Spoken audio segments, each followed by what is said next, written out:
like shit too. I hope Kit will forgive me. I've got to look at the Go Live Together application that's part of YouTube for some creators, and I don't know how to use it. Said I can send her a link, but I didn't know how to. I thought I'd be able to bring up her account and post the link to her. But anyway, I'll have to work it out how to do it, or get in touch with email first and sort it out.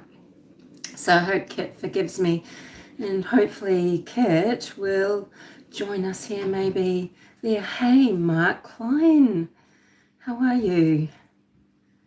What do you think about this impressive news that Suzanne Morphew has been found? So just for everybody that might watch this live, and we could name this live many things, couldn't we? You know, perfect murder, or perfect marriage, perfect murder. We know there's no such thing as either, you know. Causa high. So several days ago, the remains of Suzanne Morphew were discovered in the 12th Judiciary of Colorado. It's just, you know, it's so weird, Mark, because I'm just not surprised. I don't know what to feel, because I feel like I felt a lot of emotion, and I kind of felt like she would, if she hadn't been discarded down some crags in a mountain, down a mine, I don't know. I always felt like Suzanne may be found. Hi, Fran. So Suzanne Morphew, she was 14, she just turned 49 on April the 30th, 2020, when in May she was reported missing on the 10th by her family. Well, actually, we'll talk about how that came about, because what we'll do is we'll go through the first few pages of the arrest affidavit for Barry Morphew, which came, you know, later when he was arrested and charged with Suzanne's murder, well before, you know, this event, obviously. She disappeared from Maysville near Salida, which is in the 11th Judiciary, which you probably all know about. Prosecutor Linda Stanley's been a very divisive figure from that judiciary. Moffat is a 52-minute drive from the home in Puma Path, but actually probably a bit longer, because I think Suzanne was discovered more south of Moffat, so giving a bit of a longer drive. And she was discovered several days ago by the Colorado Bureau of Investigation, CBI. They were investigating a different case altogether, apparently. Sorry about thumping, if you can hear it. And they took 5 days to make an announcement, so they were going through motions, no doubt, of forensically processing the scene and Suzanne's remains and making an identification. And yeah, Mark, it's big and it's wild. Hey, Mel Mac. And her remains were found in Moffat. So that Highway 285 that swings around, turn off through Pontius Springs or Salida. I don't know if you go onto Highway 50 there.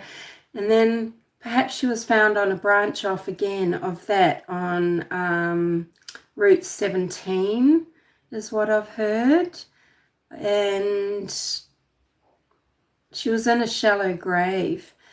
So shallow, in fact, that her remains were scattered. Her remains are skeletal, and of course animals would have been responsible for scattering her remains. And we're yet to find out any more. So we're going to find out what clothing she was in, what any testing they can do can tell us what was with her body or in the area around, maybe what even was in soil or dirt that might still be around and underneath Suzanne's remains.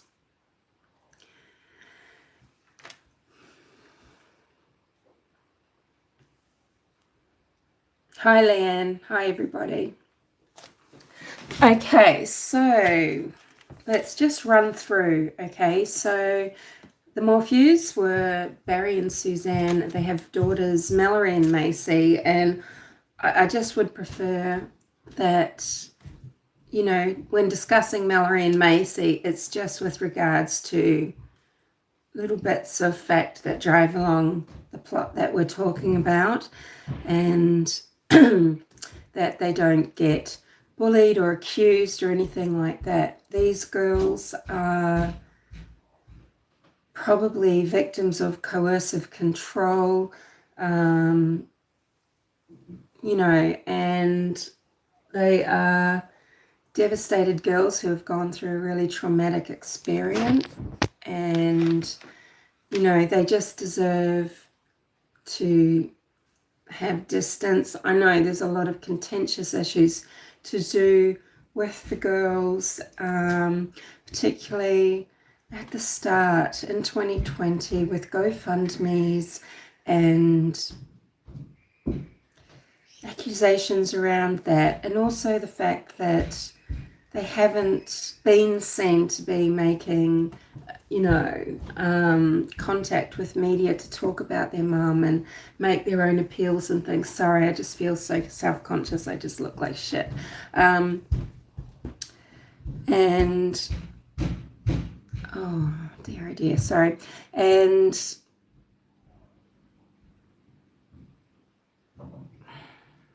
give me a second just to recoup. So we've got to remember that Macy is the younger daughter. She was a minor child at the time. She had moved with the family, of course, and was making friends, and indeed had made good friendships with the family of her boyfriend at the time. And Mallory was older, you know, considered an adult really, and well, she was legally. She was going to university up the road, further out of town, in Gunnison. This is a wild mountainous area. It's outside of Denver, and it's really that, you know, the Colorado mountain, Rocky Mountain High, right? This is pristine nature. Just up the road at Monarch Pass, there's a ski resort, and there is a constant flow of people just driving through. Highway 285 is a transport route. It's a traveller's route. It's also known as a bit of an SK route. There's a lot of missing women along this route. And also, yeah, just for people with their RVs, with maybe a nomadic lifestyle, people coming in for the glamour of the snow, the glamour of Salida. It is a glamorous little town. And, you know, it's a place where people used to be able to live quite comfortably with medium means, you know, but now it's sort of, it is a millionaires enclave, okay? And, you know, they may have well have been, Mark, spoiled, you know, but look, you know, people that can give their daughters things in life, I don't think we should judge that, and I don't think we know these girls. We've got very little to go on, and it's we could be making judgments based on things that aren't real. We don't know what their suffering is or how they're manipulated and things like that. But yeah, I know there's a lot of contentious things that, but it's allowed them to be really furiously bullied, and you know a lot about what went on with that, Mark, I'm sure, and a lot of people here would have. Kit, hello. Sorry, no, not very beautiful right now, and feeling extremely, anyway. So let me get this further away. Sorry, I couldn't work out how to do this live thing, Kit, and I thought I'll just jump on and see what happens. Anyway, I want to move forward with this. There's a lot to go through. They've found a place in Puma Path. In fact, it was a place that they had stayed at as an Airbnb when maybe visiting Mallory at her university. And Suzanne liked this house, and Suzanne decorated this house. And sure, it's got this, hunting lodge feel. It's not to everybody's tastes, but she decorated it. She lived there. But it does seem that within a month, she was feeling very isolated and lonely. And we'll talk about that. So Mallory's at uni. Barry's running his landscape business, the business that he sold twice, He's used, people suppose that he's used Suzanne's inheritance money, if she had any available by then still, in putting it into the house, but suspect that not all of that money went into the house and that Suzanne didn't realize that it wasn't all invested in their house as equity. And Suzanne's left behind her family in Alexandria. Both her and Barry were from there. Her family is a group of entrepreneurs, and they've run different businesses, most recently marijuana farms. And surely they wouldn't want any more of Suzanne's impending inheritances going into Barry's spendthrift pockets. So they used to operate their business together. Suzanne would help with the finances. She was very upset by various things that would happen around this. Barry making cash withdrawals from the business accounts, etc. But they would call it Sunset Farms. This is what their checking account was in the name of. And she also reconnected with Jeff Libler via LinkedIn as well, opening an account named Sunset Farms, where he was the only contact. That actually connected in 2008. They had connected when they first moved there to Maysville a month after they arrived, but their contact was discovered by one of Jeff's daughters, and so they actually withheld contact for a while, and then they started up with a vengeance when Suzanne contacted Jeff again via LinkedIn. And this, Christmas 2018, and it very quickly grew away from being platonic again.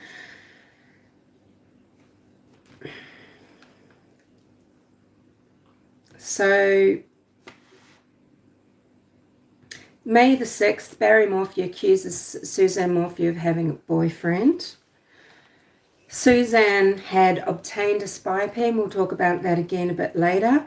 It didn't record any affairs with Barry Morphew or, just reveal any plots or conspiracies with anybody else, to intend to do some harm to Suzanne, but it did discover Libler's affair with Suzanne. But this was not immediately, actually I'll tell you now, the spy pen was obtained for Suzanne by Sheila Oliver, her friend. So why was it November the 4th when they were in contact, when the feds were in contact with Libler? Did they just not, were they unable to find the pen? I thought it was just found in a drawer and then maybe looked at a bit later, more closely. Sheila should have come forward with that information immediately. Okay, so that's an issue. Jeff and Suzanne were contacting each other on May the 9th. They had this procedure, they'd call it Protect. So after December 2019, they weren't contacting each other by telephone at all using mobile phones, and they would always text or contact via LinkedIn first before calling. And they were in contact on May the 9th. At 2 p.m, Suzanne sent a selfie to Jeff. They started talking on WhatsApp, but his messages at 2:38, 2:46, 2:47 went unresponded to.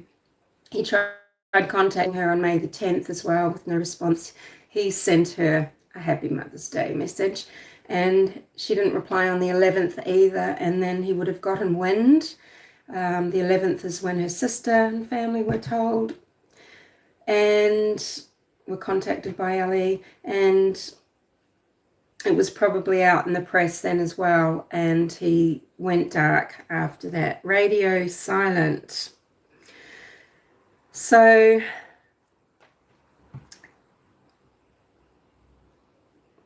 we've got this issue of Moffat, okay?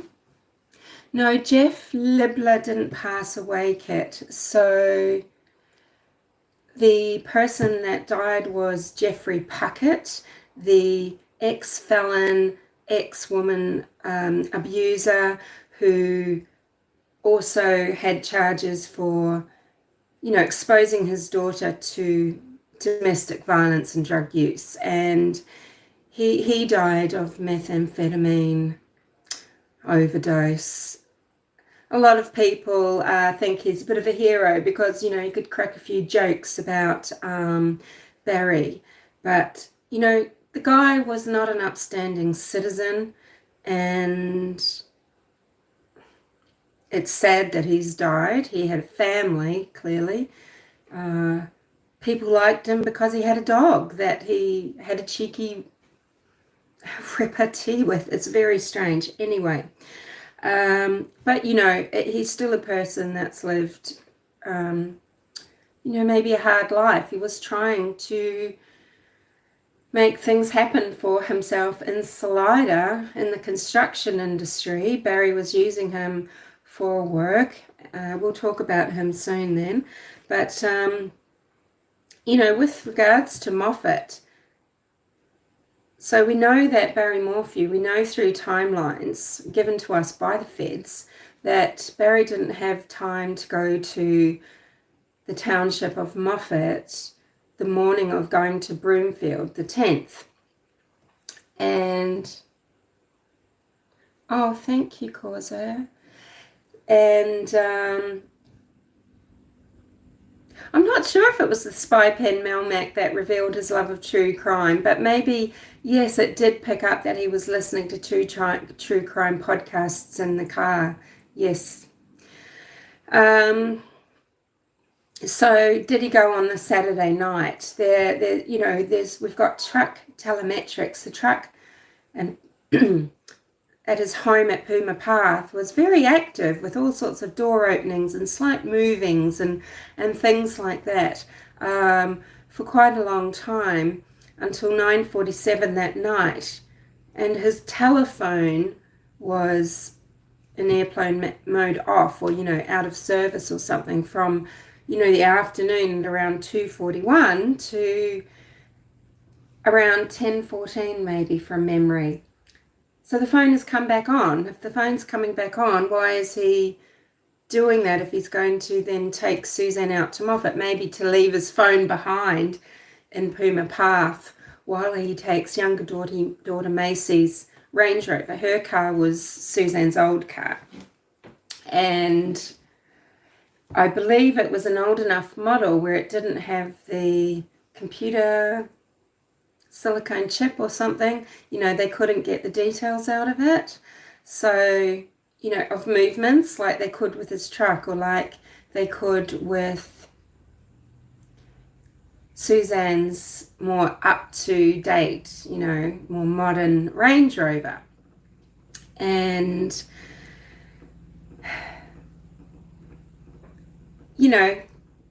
we can query if Barry Morphew did kill Suzanne. Did he discard her body himself, or did he get a crony to do this?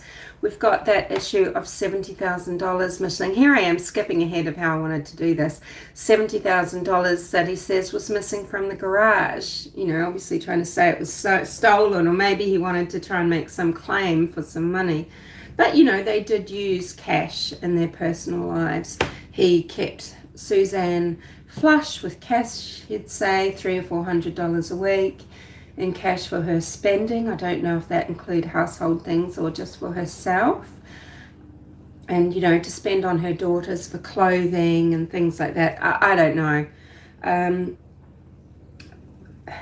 But certainly he could have had the stage set, the scene staged.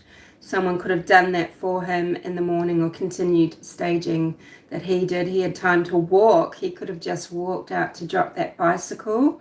Sorry, I should just stick to how I've written this down. I was going to do it. Otherwise it gets very tangled, doesn't it? What did I write next? Yeah, I wrote down that, look, we don't know if he actually left at 4 a.m. or 5 a.m. He turned his phone on again at 3:56 a.m. I mean, it could have been because he got up to take a pee, because he tells FBI that he awoke with an alarm at 4:30. And when he was queried about this, could they have his phone and just see that, for example, he goes, I think I just woke up. And Barry would be someone who just wakes up early, right? Look, it is hard to find Barry's redeeming qualities, because he's not, his positives, maybe you could say, or what people might find attractive in him, they're kind of archetypal, but very, hi JK, but the kind of the things like, yeah, he's a mountain man, he's a hunter. Mallory looked up to him for being that type of man, and wanted, to marry someone just like her daddy, right, in that regard. But surfacely, those type of men may have been successful in human history, purely because they can manage the wilderness that we were, all used to be born into. And they can... sorry, this is so fucking annoying. I'm sorry. I don't look how I've got the light shining down on top of me, right on me wrinkles, right? And it's just disturbing me. If I turn the light off, we'll be in the dark. I know you think that's quickly, Melmac, but I don't know that it is, but it's possible. And they would probably go straight to missing persons in the area, and they would have been able to identify very quickly that she was female, that she was of basically a middle age, etc. And they would have had some quick places to start, but you could very well be right, yeah. So, yeah, Barry, archetypal hunter, mountain man, survivalist, that sort of thing. So, for a survival of the fittest, look after my offspring type thing, that was rather appealing. And maybe that's what drew Suzanne in. He cared for her with her first round of illness when she was very young, cancer when she was very young. He, fought off the competition, Jeff Libler, in actual fact, after they hooked up, but not really, says Jeff, at a party when Suzanne and Barry were dating as youngsters, and Barry didn't go to the party and Suzanne did. And, perhaps there was some, they probably got on great conversationally and riffed, okay, and probably ended up in kissing. And Barry got wind of this and confronted Jeff on the golf course. Jeff, where Barry worked. He's a hard worker, always. And Jeff backed down, telling Barry, look, you know, I don't want to fight, and you don't either, because this is going to ruin your chance at a sports career, and it's going to blow your job here. Barry needed the money. You know, Barry worked hard from a teenager, from going around. He would hunt animals that he could skin and sell their pelts. He collected deer antlers. He hustled. He wanted to work very hard to own the Indiana house outright. And, you know, it's a shame for Suzanne that she couldn't hang on in her marriage, and that this, you know, tragedies happened, that she couldn't get that Indiana house sold and get some equity and everything. But anyway, I try and move forward. So, you know, that morning he goes to Broomfield, and literally there is no time to swing out down the mountain and out south to Moffat, and then get into Broomfield, where he appears on CCTV at Hotel, you know, Holiday Inn Express Hotel in Broomfield at 8:14 a.m. There's just not time.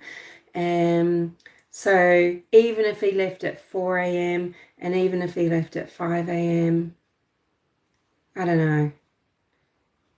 He could have stopped en route. His phone kept going into silent mode. It could just be the mountains, you know, the topography. But, you know, isn't that a bit of a Koberger move? If, you know, you're marking your suspicious spots with an X, you know, the X of your phone being put onto silence. Hi, keep trying. Look, Barry would have cut quite the different figure, you know, in his glory days. Well, they'll pass you by, glory days, you know, in the wink of a young girl's eye. You know, think about that song. I could sing that whole song. But anyway, The Boss. And, you know, he's not a tall guy, but he's got what isn't it, you know, a classic figure. It's an athletic figure. He was blonde, blue-eyed. He was athletic, not quite the glorious star. He never reached his potential, but I think it was enough to get him a scholarship to Purdue University, and I think that's how he started off in landscaping, with studies at Purdue, which I think is quite the agricultural college. I'm not sure. But sorry, it's Australia. There's flies. I leave the door open for my dog. Flies flying around this old bird's head. And he, you know, he worked hard. He was quite independent. He probably got acknowledged with looks and haze when he's driving around town, and he would have seemed like he had a lot of potential. And yeah, a bit creepy. Maybe that's a song you could perform for us on your channel, Johnny Kramer, the Music Movie channel. And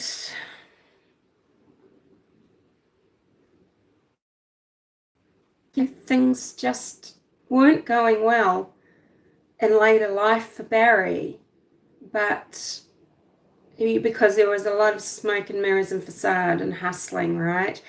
Melinda, Suzanne's sister, described them as having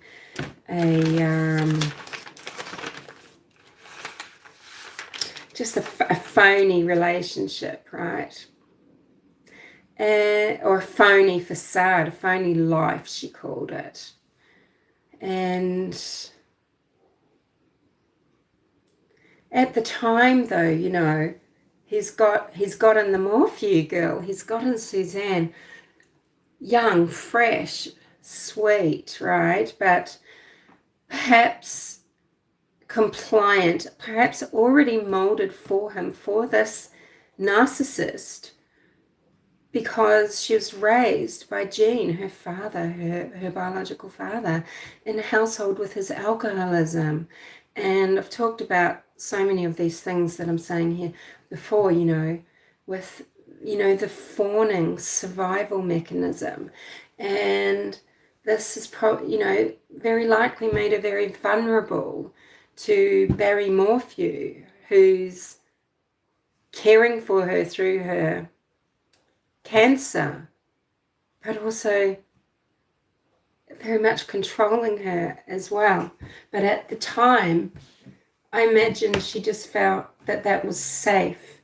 She could have made a decision then and there in her naive youth to leave that one type of archetype for another person who was more appealing emotionally and philosophically. Jeff describes Suzanne as always being, during his affair and when she was young, being beautiful, kind, really thoughtful around others, and a really good listener. And he genuinely felt that she didn't have intentions of an affair, getting in touch, so just that she was reaching out to people, that she wasn't trying to have. Esbrook, hi, my dear. Reaching out. Yes, look, she was from Malmac. She was from, hi, keep trying. She was from a successful company, family, especially juxtaposed against what George Morphew had been able to provide for his son. George was a very harsh father to Barry. He drove him, he probably belittled him, and I think this made Barry a very independent island of a man very early on in his life who could easily feel destroyed and disappointed with even the smallest feeling of being a failure. And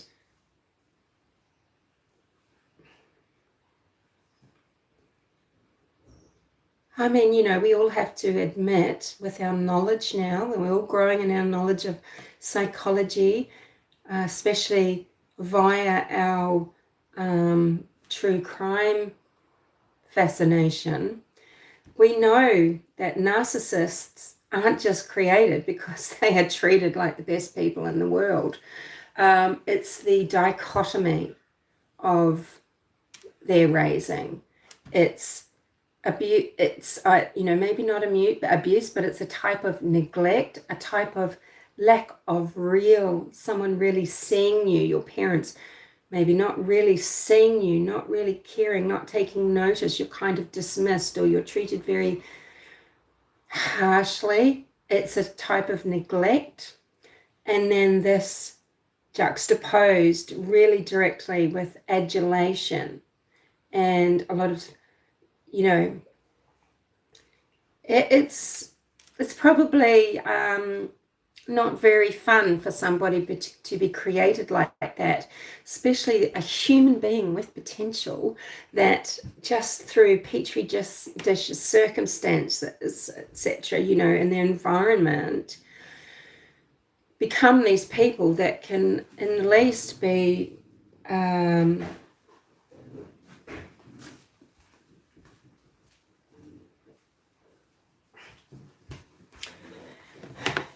unpleasant to those outside of the people that are immediately useful to them, and downright dangerous. So,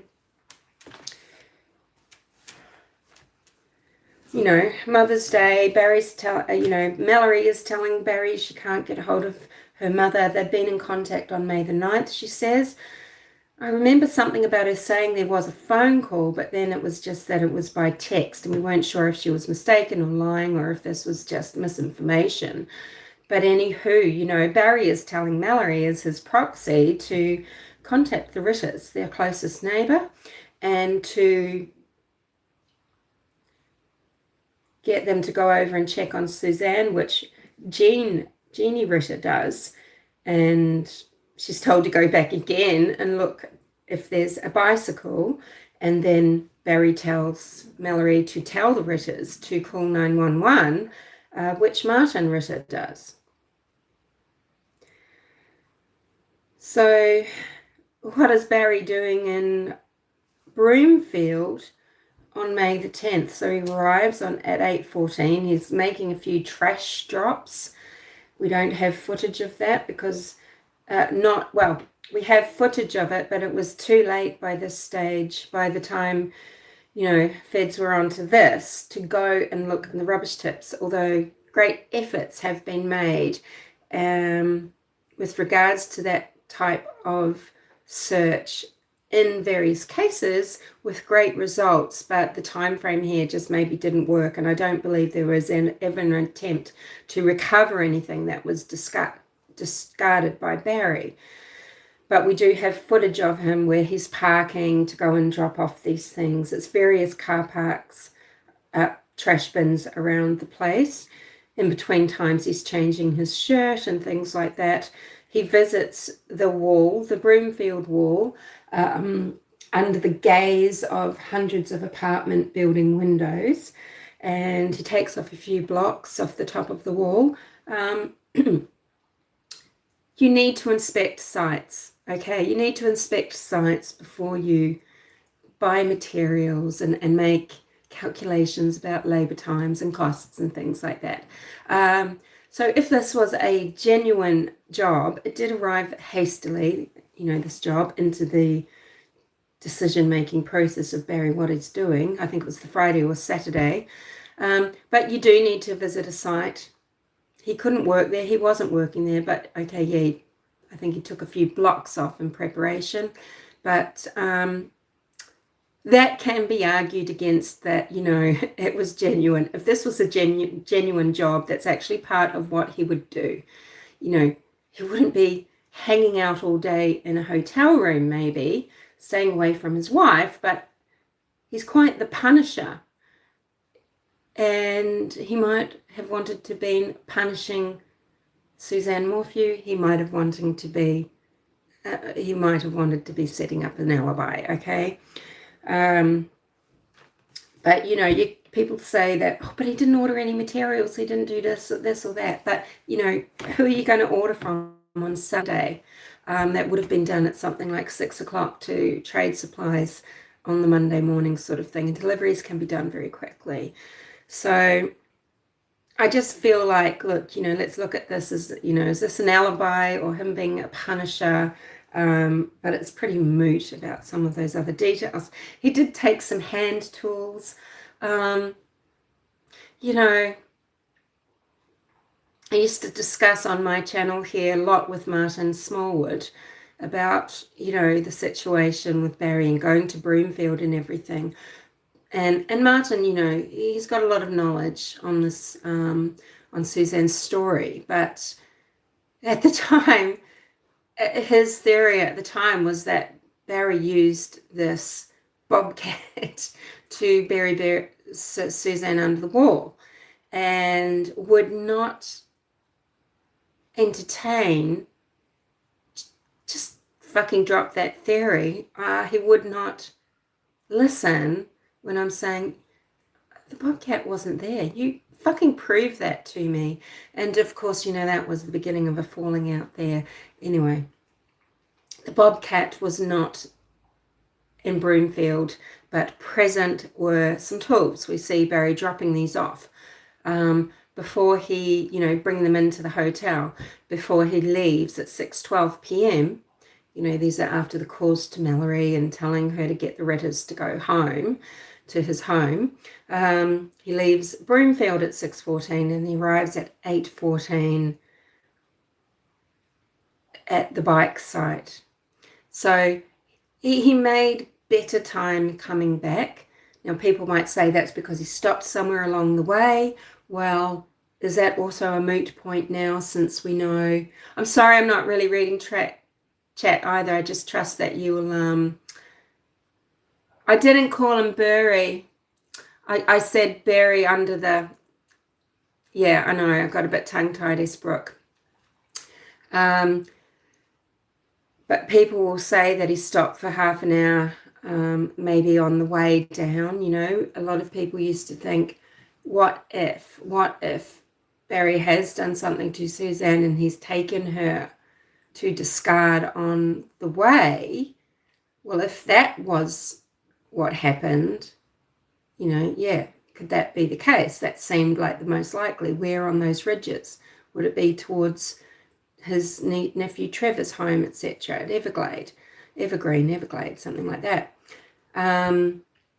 But that's kind of moot, isn't it, with the discovery of Suzanne in Moffat? So if Barry took Suzanne to Moffat, you need to ask then when. And so it clearly wasn't that morning. Again, people's theories are that Suzanne was murdered on maybe even the 8th or the 9th and not, you know, or earlier on the 9th in the afternoon. But again, that's not what FBI states. It was Johnny Grusing, Special Agent Johnny Grusing, and a few others from the CBI. Grusing was with the FBI, that helped with this 129-page, I think, arrest affidavit. And they contend that Suzanne died, you know, sometime after 2:47 p.m. on the 10th. So by that reckoning, it had to be either that something happened to Suzanne after Barry left on May the 10th, or, you know, if Barry has done something with Suzanne after murdering her, he did it that night, the Saturday. And of course, there would have been time to drive. He could have driven the hour there and back each way and still spent 1 to 2 hours at a site in Moffat. So that's possible, right? But, you know, we don't know. We don't know, Esbrook, do we, what CBI were there at Moffat for, okay? What other case were they there for? Were they looking for another missing person? What sort of cases do CBI look after? Do they look after corruption, homicides? What were they investigating that wasn't at a lower law enforcement level? You know, was Suzanne the only person found at this site? I don't know if there's, I haven't looked at the Gazette and all these places to see if they've also made announcements about somebody else being found. I'm sure that we would know, right? Esbrook, don't say no, H, not you. I have had to walk the line of, if someone says something about Barry that I think is right, like, he's not a very nice businessman. He seems to be an arrogant person. He could have done something this way. I will go, yes. If they say something like, Barry did this, this, and this, just what I was saying about with the bobcat, well, I will speak up and say, that is ridiculous. Look at the facts. You are putting things out there and making it so that it's repeated across the world.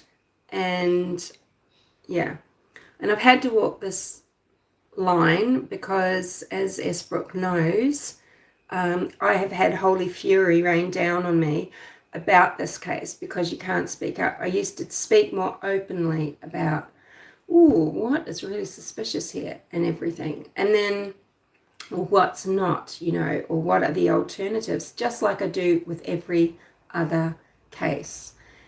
But when a lot of stuff started coming out involving MG, her children being, you know, and she's accused, this Barry is her baby daddy, things that are affecting this woman's children, they will see this as they grow up, all of that rigmarole. And I spoke up about it and stopped refusing to talk openly about the case and talk openly about people or the situation. Because of it, yeah, I got a lot of hate. And they were looking for another woman.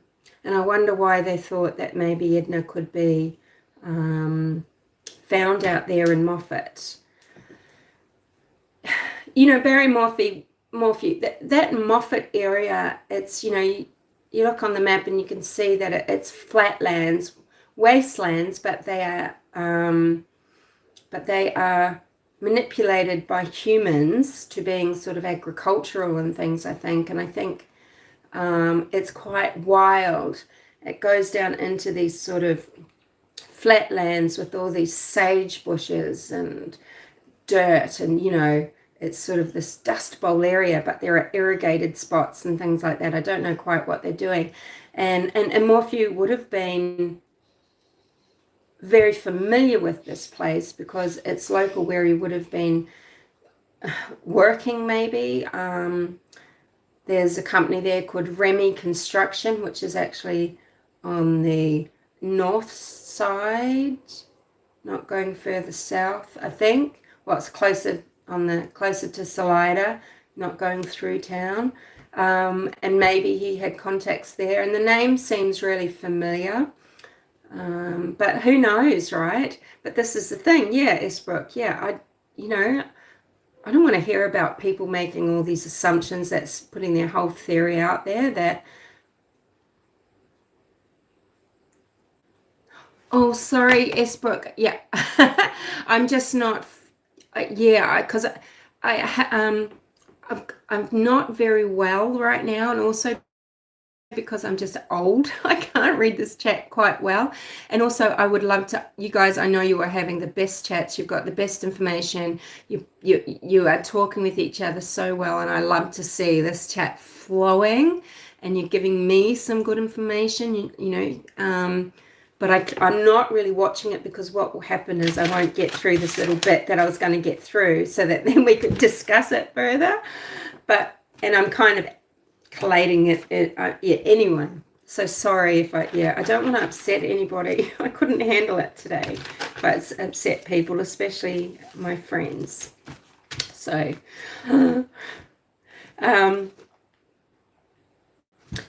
just want to, which means, look, I will just jump back a little bit, because I had a little bit of a flow of what happened and then little thoughts about it. So, Barry's, he hustles around a little bit for a few minutes at the hotel. He leaves at 6:12 after leaving his hand tools, shovels and things like that. Hi, not there yet. And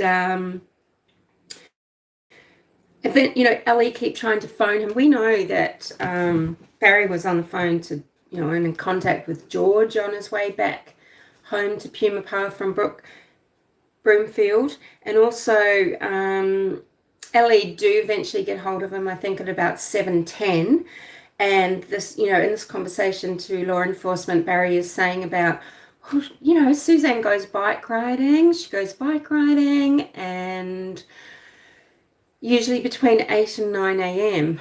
We'll talk more about that. So, law enforcement quite quickly actually find the bike. They don't think it looks like there's been an accident. They can't see blood on it. It doesn't seem to be damaged, except the handlebars are locked, or the right brake is locked or something like that. And there's no skid marks up the top there that they think relate to the bike going over this little hill. And they can't see that the bushes or anything seem to be disturbed in a way that would look like maybe a human being came off a bicycle and landed in that area. So, you've got the Puma Path house, and you've got this creek, and there's a river over here. But, you'd go up to highway, and she was just off the highway here, this bike. During the search before Barry gets there, they see that there are footprints, barefoot footprints on the bobcat thing that they dig with. A cop moves the bike, they photograph it, but then they move it, and this is all on film. He's touching it with his bare hands and all of that. People were upset about that. But Ellie really felt right from the start that that bike was out of place.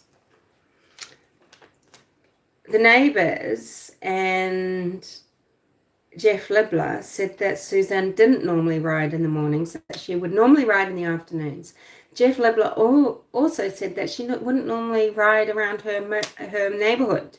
She might hop in the car and take her bike with her in her Range Rover, go somewhere to ride a different trail, go flat out for 30, 40, 50 minutes and go home. And indeed, her camelback wasn't found discarded where her helmet was or anything. Her turquoise helmet was thrown further up the hill toward Gunnison, not too far from the bike. It was discovered later. But her camelback was still in the Range Rover. And, you know, she would have her biking gear in her car if she usually put her bike in the car to go places, right? So that makes sense. So in the white Range Rover, which was in the garage, and I think the neighbours and the friends, you know, Macy's boyfriend and father and sister, her boyfriend and sister, were able to enter the house easily. I don't know if they got a key. I think maybe the garage door was open or something. I don't think there was much security there. But her driver's license, credit cards and things were sort of scattered about the place in the car. There was a woman's jacket in the car, a knitted cap, both presumably Suzanne's, and she was often seen looking amazingly cute in, you know, these knitted caps with, you know, bright blue eyes shining and her beautiful smile, just out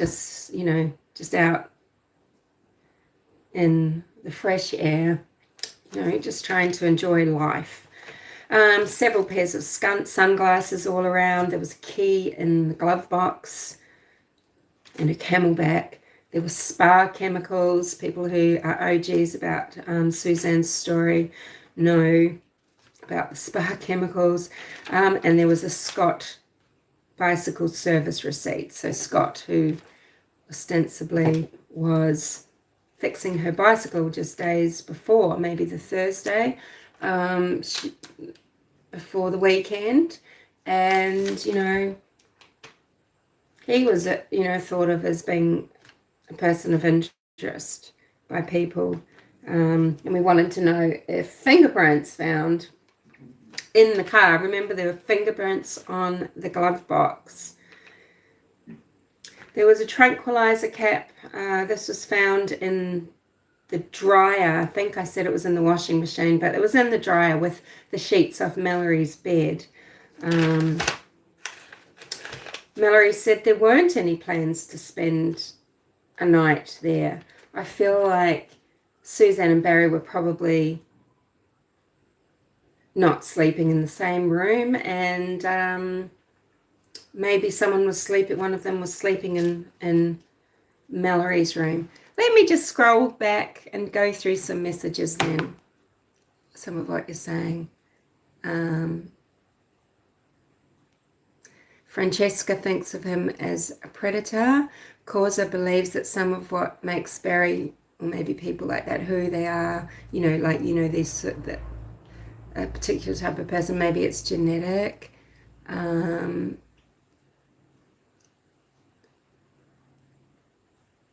Melmac says hunter, and a serious one too. Survival of the fittest. Suzanne was his weakest link in her opinion.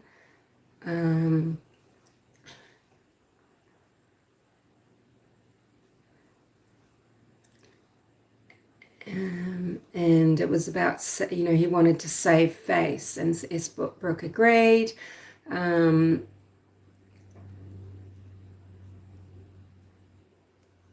Melmac wants to understand, is it possible Suzanne could have been killed earlier? And you know, it is possible, because if contact is only then through messaging in a text form, Perhaps, but do you think Barry has the ability to sound like Suzanne? She is very specific in her speech, wouldn't you think? And he's very specific in his. I doubt if he could fake it. Although, how deeply was she talking to Jeff Libler? I mean, the feds seem quite convinced that Jeff is convinced that he was communicating with his friend Suzanne on that day. On the 9th,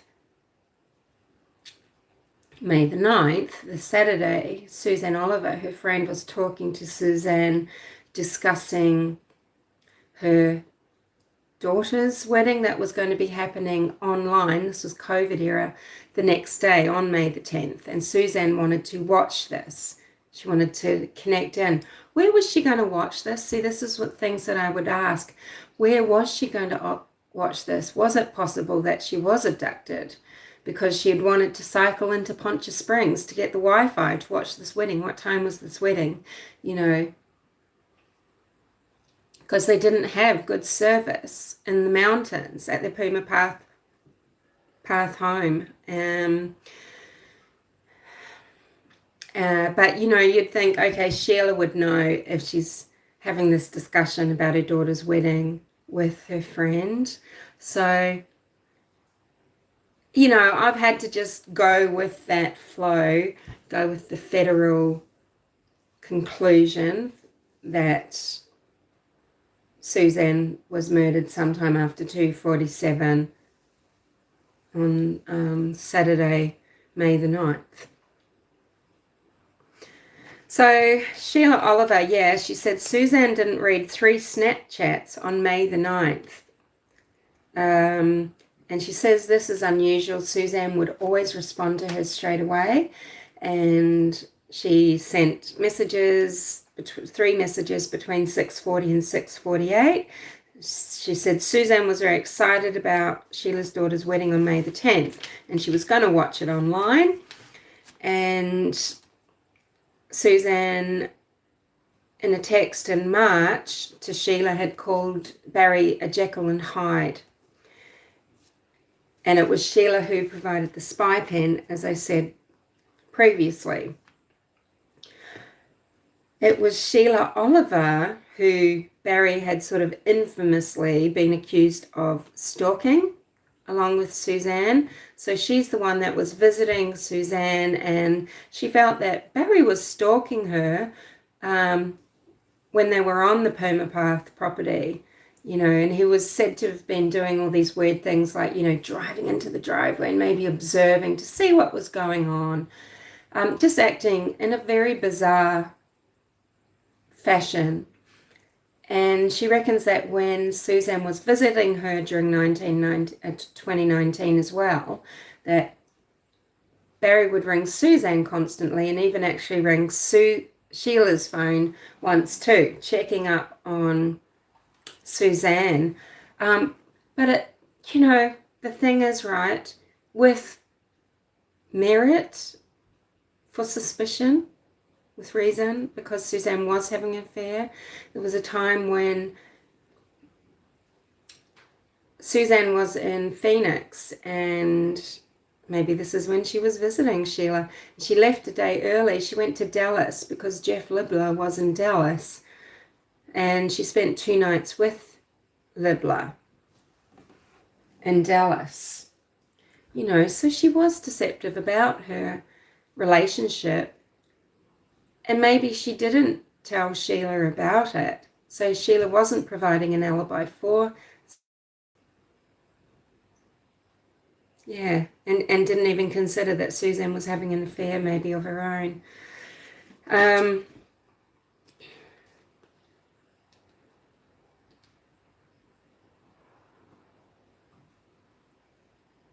Yeah. And also though, yeah, it does seem like Sheila didn't tell the feds about the spy pen, right? Because they only contacted Jeff, found out they had to discover who this Jeff was actually going to be. And when they did, they contacted him on November the 9th and then interviewed him in person on November the 13th. And, Sheila, if that spy pen was obtained by Sheila, maybe she should have told the police, you need to find the spy pen. So did they find it organically themselves when they're going back over and over and over anything that they found in the house? Or, because that's how they found out about her affair, actually, because there was a conversation, I think, with Jeff and Suzanne on it. Suzanne had deleted some conversations, 3 off it, and I think there were 9 left on this spy pen. Mostly it appears that it was left in Barry Morphew's truck, and that might be where, where he was discovered to have been listening to true crime. But it didn't do what she wanted. It didn't uncover proof of Barry having an affair. And, Suzanne had said to her friend, I just wish he would meet someone and piss off. But it was her that had met someone and didn't want to break up the family. I think it seems like Suzanne would have been quite happy for Barry to leave and for her to have been left with the girls and not upset Macy. See, she was concerned about upsetting Macy. Macy being so young, 15, 16, and, wanting to make sure that Macy was independent as well. But she wouldn't have minded if Barry left. That still would have been upsetting. It doesn't matter which. So, I don't know. But there's also, interviews with Melinda, her sister, her older sister, and there's text information as well. Melinda had tried to contact Suzanne on Mother's Day the 10th, and she didn't get a response. She was informed of Suzanne being missing on the 11th. Suzanne told her sister Barry is a narcissist, that he lives a double life, he's a liar, he's a bully, he's cunning. And on May the 8th, I think she texted him that he was abusive emotionally and physically. And that, I'm angry, Suzanne said. And I think this is when Melinda's answer was, I'll pray for you. And of course, she regrets this, because on the 11th, when she found out, her initial reaction was, damn it. And, we all have these regrets where we should have picked up the phone maybe, and just somehow we just keep procrastinating on these things, and I think it's a horrible feeling. Melinda told law enforcement, is this boring? Is this all right, by the way, guys? I don't know, really. I just wanted to talk it through. Melinda told law enforcement that Suzanne and Barry lived a phony life. They put on a front about their relationship, wanting to look like the perfect couple. But I think at the same time, they both enjoyed a glamorous life. They did enjoy holidays. They did enjoy having $1 million home. But I'm sure to Suzanne, those things weren't important, even though Barry made her feel shame and guilt for not giving the right responses in marriage, and if she seemed to not meet the mark in anything in her marriage, and that she should be grateful and everything. And I'm sure she could have well done without Range Rovers and $1 million home, even though she enjoyed those things and felt privileged and maybe even embarrassed by them. But, I'm sure she would have wanted rather a safe relationship and a fun relationship and an equal relationship, and one where she felt strong and loved and herself. She probably couldn't really be herself. When you're around people, you just can't be your true self, and you don't feel good, and it's so crushing.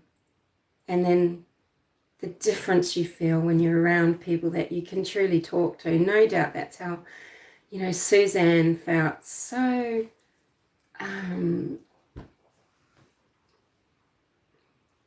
emancipated when she was talking with Jeff, and really herself, right? But still, exhibiting maybe for safety or whatever, but still, I think sometimes through, pride and not wanting to reveal things because of judgment of her character and everything that would come from family and friends about having an affair. But it makes her very hypocritical, and it puts her up for attack, really. But Melinda described her as codependent, but also as very dependent. They're kind of different things, but I mean,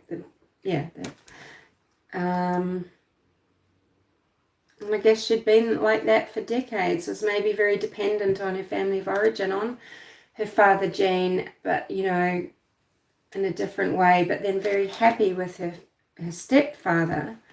Thought her mother's new husband that came after Gene, she really treasured him, and he was a very good man apparently. But yeah, she felt trapped, no doubt. So money, Suzanne inherited $208,000 from her mother. Her mother, Adrian, died in 2013. And she inherited $217,000 when her grandmother-in-law Helen died in 2016.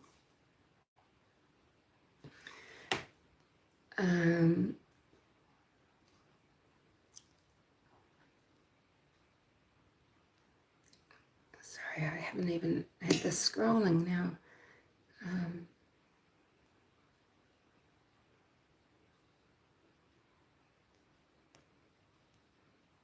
Sorry, I'm just looking quickly. There's someone I haven't said hello to. Pointer Lover. Hello, Pointer Lover. So, Susan had chunks of money come to her, and I'm sure they were used in the marital relationship, and maybe not invested in stocks and bonds kind of thing, right? But was this money around to invest in the home at Puma Path? People say so. So who knows, right? But from 2016, I mean, is that when they moved there, though? I thought maybe it was a little bit later. But maybe it was. So maybe they had at least this chunk of $200,000 from Helen to invest in the Puma Path home. And at the time of Suzanne's disappearance, Jean Mormon was very unwell, but Jean and Suzanne had a rift, and he greatly regrets not healing that. He stated before he died, but he was very unwell, and Suzanne didn't know this. Her brother didn't tell her, Andy, in a message that he sent for her birthday, which Suzanne only responded to 2 days later on May the 2nd. And there were, that's why I sort of was thinking, should I name this, the burnt bridges of Madison County. Alexandria is in Madison County. There were difficult relationships between Suzanne and her family. Her friends had been visiting her in Colorado, but her family hadn't. They hadn't gone to see the home that she was actually quite proud of, and to see what her life was like. And I'm sure it was very, very hard for Suzanne out there, very isolating. Anyway, but there's all, different factions, as we know, coming in with theories. One theory is that if Suzanne was very unwell again with cancer and maybe wasn't going to get into remission again or remain in remission, they didn't want any money ending up in Barry's pockets. and she would have been set to inherit from Jean. You know, we can speculate, you know, they wanted land of hers so that they could develop it. You know, I think it only had pine trees on it. Maybe that's something I think Barry was doing back in Indiana still, on land, growing pine trees so that they could make money over the Christmas season with selling Christmas trees. And there's a lot, you know, you need so many licenses and so much money to invest, and it's cutthroat industry to get into the CBD business, right? The nephews, especially one, kept Jean from contact because their business depended on his cooperation. It did, and I'm sure they didn't want funds disappearing into Colorado, funds that might have helped Suzanne escape her marriage, Esbrook. You know, yeah, I know what you're saying.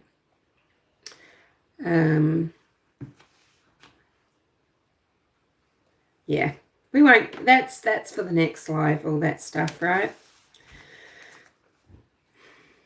So notes on Suzanne's iCloud, okay?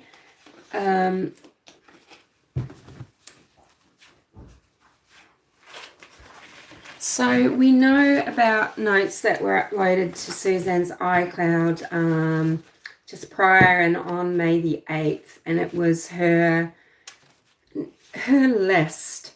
It was her gripes, it was her grievances, it was her grief about her marriage. So, excusez-moi. All right, and I'll just read them out to you because it was a reasonably long list. So C.S. Turner retrieved the notes that contained 60 lines of apparent issues Suzanne had with Barry. Excerpts from these lines include Monkey app. Okay, so is this an app where Barry is, I think she's accusing him of being in contact or trying to get in contact with young teenage girls. You know, look, we can think, well, did someone in the household have access to Barry's phone, and were they using that so they weren't sprung trying to contact girls in, you know, on their own? Who knows? There were some disturbing searches. Okay, we can just admit that. PHYS, short for physical abuse, mental abuse while drinking New Year's Eve, name calling during this incident, name calling, said I only need him for the money. Women on Facebook, so, you know, he would connect with a lot of women on Facebook. He would just tell Suzanne to chill out about that because it was good for business. Lies about Deer, DEER, - pants unzipped. So who knows? Was he saying I was out doing something with deer, dressing deer? I didn't want to get my clothes dirty, and so I just put my pants on, didn't zip up. I mean, who knows? We don't know the context of a lot of this, right? Trip to Colorado, pen on hand. So had he gone to Colorado a few times, you know, we've got to think, was this usual behavior? See, this is things that we haven't been given information about. Was this usual behavior for Barry to go and stay in a hotel in Colorado and punish Suzanne with his absence and just enjoy his time and do what on, you know, have the hotel room privacy to be online and things like that? I feel like we don't have enough information about that. But, you know, okay, sure, I can, of course, for all intents and purposes, it's just a bizarre trip, and the things that he was doing were very suspicious. But if Suzanne hadn't gone missing, would we feel the same way? Would we just think that this is, you know, as Jules another day in the car says, is this just, you know, a wanker being a wanker? So, you know, who knows, right? Were there other trips? And what had he written on his hand? Was it phone numbers or something like that? Or names for people's profiles. We have no idea what was written on his hand, but it was something. But that, I don't know, do we need to think about that in context of his Broomfield trip? Wear bear claw. So does he wear a bear claw? So it's WEAR, bear, BEAR, claw, / FaceTime in Arizona, angry. Not sure what that means. Was he FaceTiming her in Arizona wearing a bear claw and being quite aggressive? We don't know. Stalking Sheila and me in-house without telling. Lied and said he, I think she says, lied and said you needed to phone Casey. Casey was the other chap that was with Morgan and Jeff Puckett at the Broomfield site on the Tuesday. So maybe he wanted to get hold of her phone and just made the excuse that he needed to call Casey and his phone was out of battery or something, right? Chased me around resort and threatened. Well, there's a time when she was just maybe relaxing by a pool, listening to music, she says on her phone. Now, this is like Memoirs of a Geisha, okay? So we shouldn't think that just because someone says, oh, it was when I was listening to music and I wasn't doing anything wrong, that's a memoir notation. Now, it doesn't mean that you're not lying to yourself when here. Doesn't mean that she wasn't on the phone to Jeff, because she would have been before and after. It just so happens that she was listening to music. He was trying to get her phone off her. I remember something about him doing that in Mexico. But the truth is that she was in contact with Jeff Libert. Anyway, sorry, let's move on. Chased me around resort and threatened. I know that's going to bring to mind Barry chasing her around their perma path home. Took phone.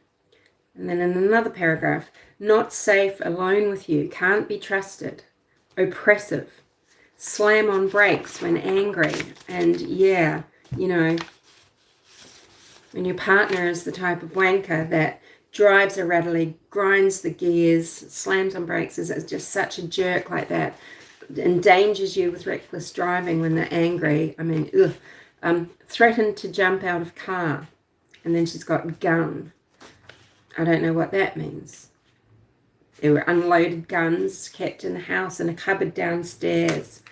I think I said in a community post that there was a bullet and a gun on the floor of the bedroom, but I think it was just a bullet. Shame and guilt daily for not meeting expectations. And then I think she's describing her feelings for him. It's nothing to do with infidelity. She's meaning his.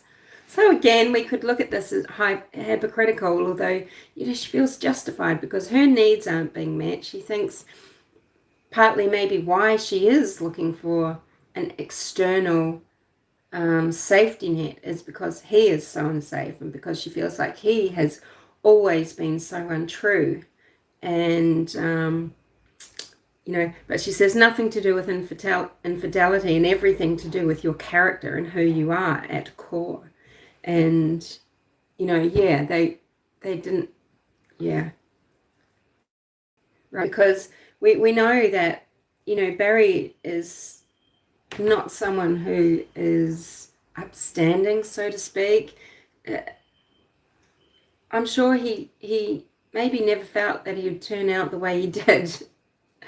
But he does seem to have these flaws in character, the way that she was so embarrassed that he stacked all the things to take them to Colorado was just so embarrassing for her. He doesn't,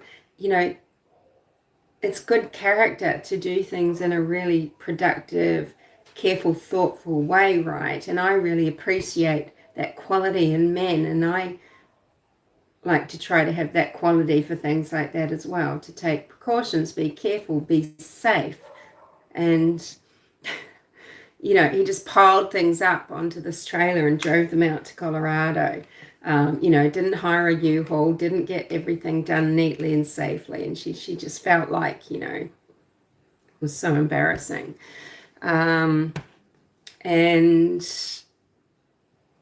He sold his landscaping business.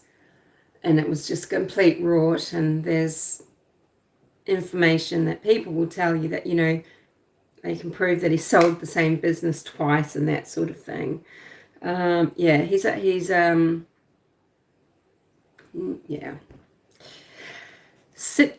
Your lack of control over me equals insecurities, equals a sick relationship. Situation with, I think she means Macy. I don't know. Situation with blanked out. When I'm in Indiana, accusing me of going behind your back. Got up and left someone, and me at the table. Left plate, no comment, just to watch TV. Acts like I'm intruding in the garage. And this is the garage where, you know, he kept his guns, he did his hunting things, he kept his tools, he supposedly kept the cash that they used, and the $70,000 cash that he said that was missing from the garage. So, you know, he wanted privacy, but didn't want to allow Suzanne much privacy, I guess. Verbal abuse, writing checks for cash out of business account, wiring money from invoice account without asking or discussing, Monex in your name only. And then I think she means Macy, pull Macy in, hurting her. Left 2 times on treatment weeks. So was she having treatment? She needed his support, and he was leaving her alone to deal with being treated and feeling very ill. Bedroom profession about marrying, having babies and sleeping together. Don't care about pregnancy possibilities. Hot tub talking to self. So I don't know what that means. Bedroom profession about. So he made a profession. Okay, so he came out with an announcement about maybe about marriage, having babies, and sleeping together. Yeah, and then was he in the hot tub talking to himself? Accused me of boyfriend and something that's rubbed out 5/6. Wrote an Al-Anon book. So she had an Al-Anon book for healing, maybe because she's living with Barry Morphew, whose DNA were all over the alcohol bottles in the bin, but not Suzanne's. Or maybe she was trying to heal from having her father, Gene, living with an alcoholic growing up. He looks like he's written something in her private book. And then she says, knew I was looking at phone in bonus. I don't know, is that an app? So, you know, she had a lot of grievances. She just felt really uncomfortable, really unseen, really at the end of her tether. She felt like they didn't have a connection. She was giving him sex at a minimum, but still keeping the tap dripping because, you know, that would help calm Barry. What are you guys saying?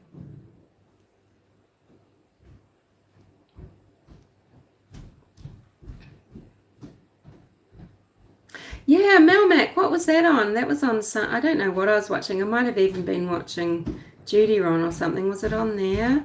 A forensic specialist says, look, they'll scoop up if there's any bugs in the area. But the trouble is, those bugs are long gone as well, that life cycle of bugs, right? Suzanne is skeletal.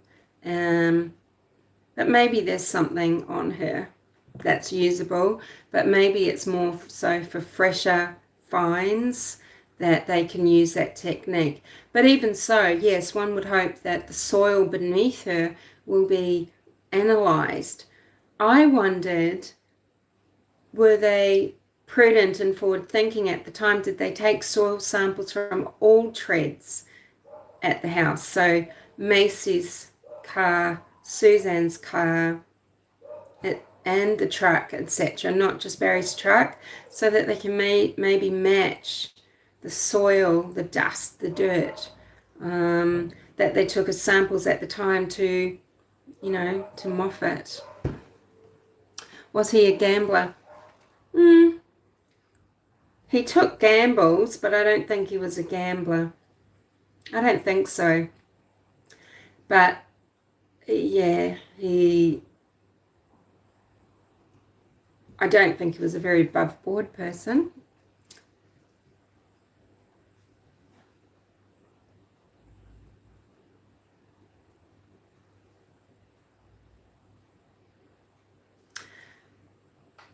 Milmac, what are you saying about, according to court papers? Which court papers? That Suzanne was in her swimsuit. Suzanne was in her swimsuit talking to Jeff, maybe, because she was sunbathing. She was sunbathing on the far side of the house. You can kind of see the house. You can see the big, great room windows. It's possible there was someone that used to watch Suzanne and had a thing for Suzanne, right? But she was sunbathing on the other side and communicating with Jeff. But, was she in a swimsuit? Is there traces of a swimsuit where her remains were found?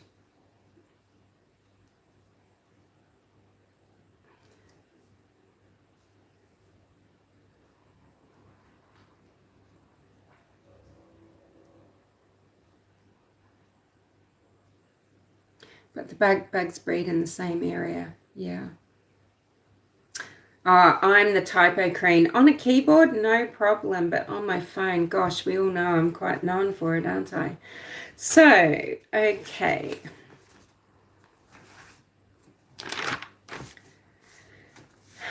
On May 6th, that's when she had texted Morphew, "I'm done." And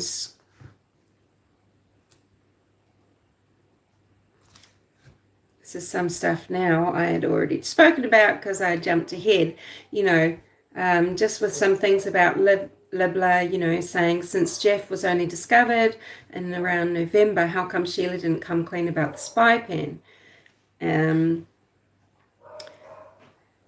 Libla said, he did carry a torch for Suzanne that whole time since they were young. But, they didn't want to upset his family and everything. Yeah. That's so much for loyalty, right? But, he said also that he didn't travel to Colorado because of all the surveillance cameras that Barry had put around the home. But, we know, were they even working? He was hooking them up, of course, during the September search 2020 because he was worried that people were going to come on his property and plant evidence and things like that, right? But was it actually even working? It was Suzanne's fingerprints on the security, on the surveillance wiring. Was she checking it? Did she want to disarm it inside the house so that Barry couldn't keep such an eye on her? Or was she checking to see if it had been disconnected? We don't know. Her fingerprints could have been there any time over the years, right?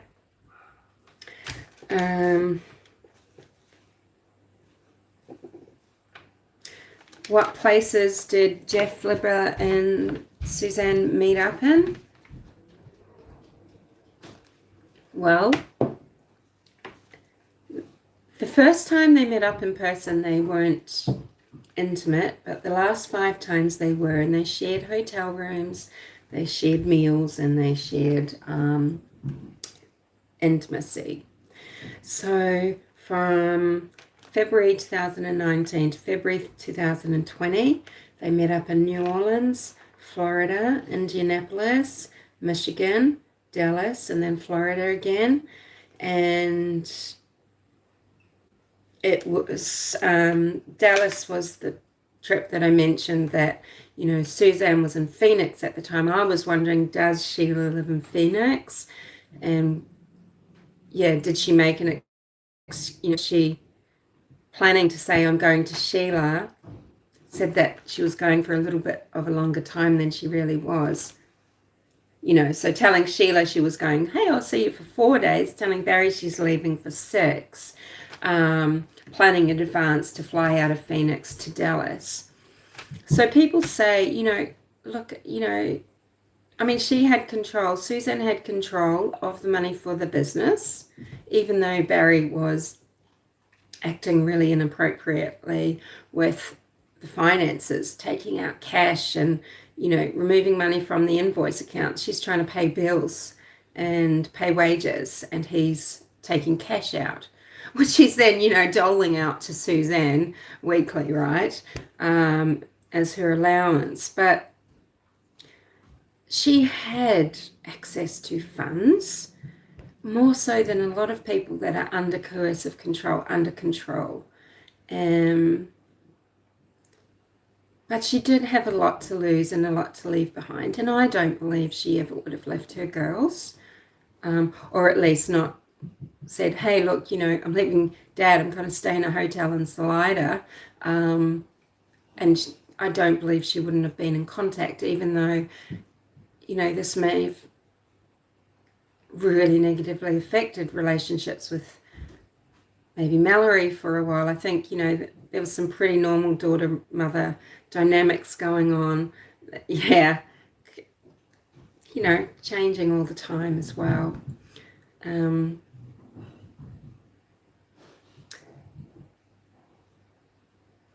But, she did have freedom, and she would lie, and she was able to be quite deceptive or, undercover about the way she did things, because she would visit family and be seeing Jeff. She would be various places seeing Jeff, and I don't want to say using people, but, she would be visiting people, but that was, sure, she wanted to see them too, but it was more a front maybe for going to see her lover. And she did have access to funds to do this, and she even was able, maybe she used cash, I don't know, but she was even able to change a flight or make a flight out where her husband wouldn't know that she'd gone to this extra destination. And her and Jeff Libler had a bank account together. The feds were pretty damn remiss in finding this in good time too. Just like they didn't manage to go and find what was discarded by Barry Morphew around the Broomfield area, just like they were unable now to, maybe get video evidence of movement of vehicles around different highways where they, they didn't know about Jeff Libler. They couldn't find him out. I knew about Sunset Farms LinkedIn and had a look at it. I can tell you what was on it. One connection, and Suzanne was clearly interested in Minnesota as a destination and being, reinvented as a fitness instructor. There were connections or, communications and, links and things, postings about places she was interested in to train and to work in that sector of healthcare. And, this was clearly on her mind. This was even if it was just a fantasy sort of thing, maybe it kept her going some days, right? She did dream of a life. On the other hand, she wasn't wanting to hurt his family, his wife and his girls, but there had been some damage there already, and the holidays she's having is private time that he's not having with his family. They're not getting to enjoy that and spend time with him. He's spending it with Suzanne. That's his choice. But, so she wanted it, but she knew it wouldn't work. But would she have done it? How would they have dealt with that? His children were younger than hers, I think. Some of them, he had 6. He's got 6. So what Melmac and Not There Yet are talking about with regards to Mallory signing off on things. Mallory, Jean wouldn't approve something. I think it was to sell this land, I don't know, with the Christmas trees or something. They wanted monies released, and Barry needed a signature and wanted it from Jean, but ended up using Mallory. She was an adult and she could be used as a proxy. with Suzanne missing. I can't remember all the details about that though, just off my head.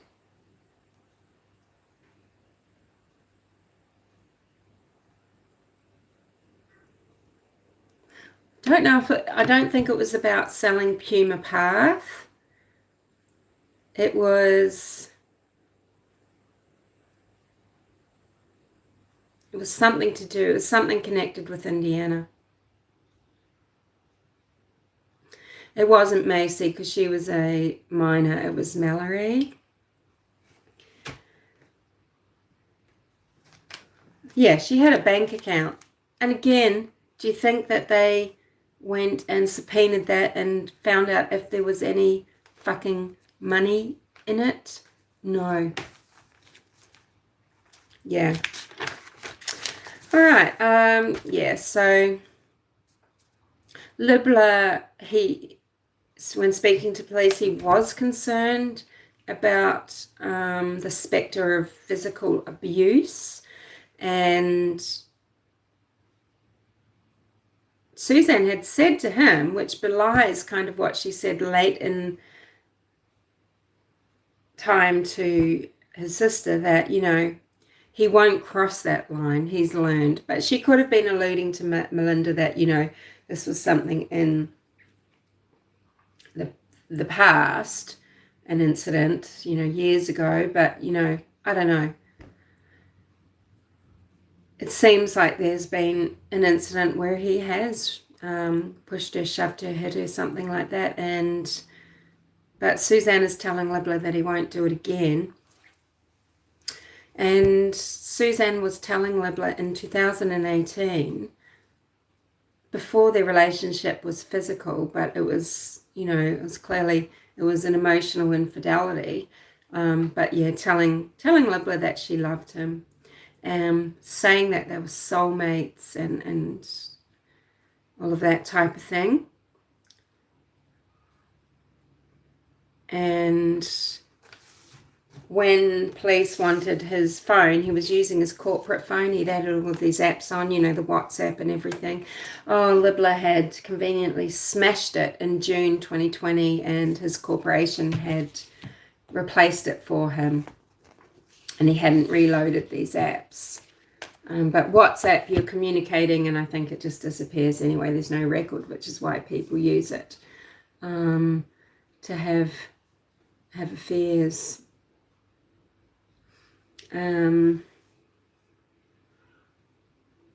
But he had a switch, and he had a switch it was the same switch he was communicating with Suzanne in the last week or so of her life, that he was communicating with detectives over in November.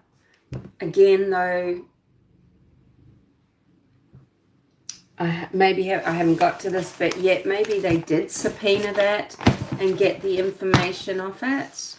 But it just seems, you know, we all get frustrated, don't we, when we think we can, you know, because of course we can all tell the detectives how to do their job better, right? Yeah, so what the hell do you guys think? Because, you know, okay, so there's several main scenarios, and clearly, you know, number one is that Barry Morphew, people say it was a rage event, but maybe there's rage involved, but, you know, there would seem to be some level of premeditation if Broomfield is an alibi. Maybe he planned to since May the 6th, and finding Suzanne, maybe he found Suzanne communicating with Jeff that afternoon of the Saturday, and that was the final straw, and it moved his plan forward. Right. So, you know, there's the option that either, you know, the rage event or planned, but either way, it would have had to have been planned. Even just trying to remember when he was, because he was contacting Morgan from the hotel at 11:14. You're going to need more people. I think he'd told Morgan about the job before, ostensibly, possibly discovering Suzanne on WhatsApp to Libler. I think he may have mentioned it before on the Saturday, you know, when he's saying you got to get it flat, flat, flat. He contacted her at 11:15 on the Sunday saying you need to get a crew together, and she's the one that's brought in Jeff Puckett, I believe, and maybe even Casey. And people say that he told her which way to travel, go through Colorado Springs.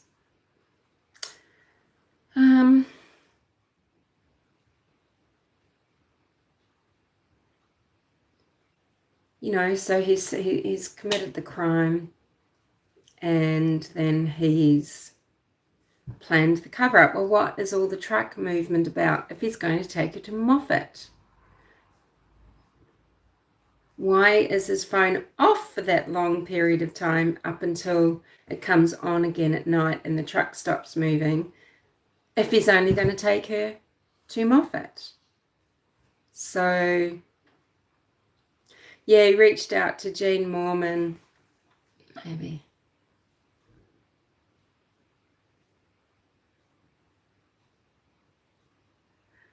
I don't think BM was thinking, I don't know if he was thinking about that, not there yet, but I think her family certainly was thinking about her money.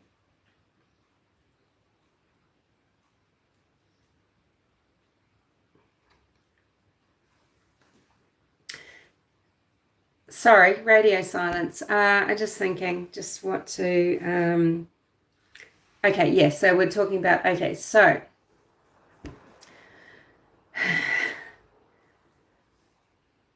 what was going on with, you know, was that just hiding evidence of a murder? But people say he used a tranquilizer, and that would have been clean if he's overdosed her on animal tranquilizer, right?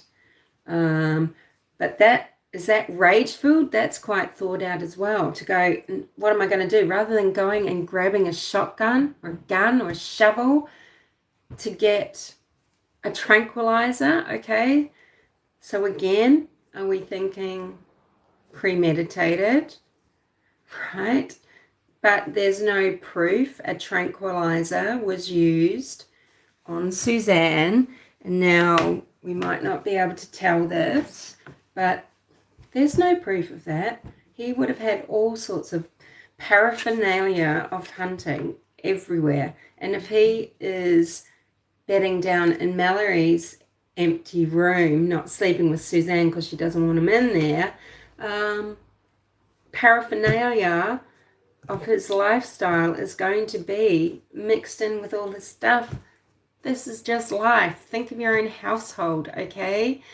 We've got to start thinking, okay, this is a circumstance, it's a thing, but is it meaningful? Is it circumstantial evidence? You know, so the tranquilizer dart cap was mishandled when it was being collected. I don't know if it's admissible evidence, but yes, it was wrapped up in Mallory's sheets.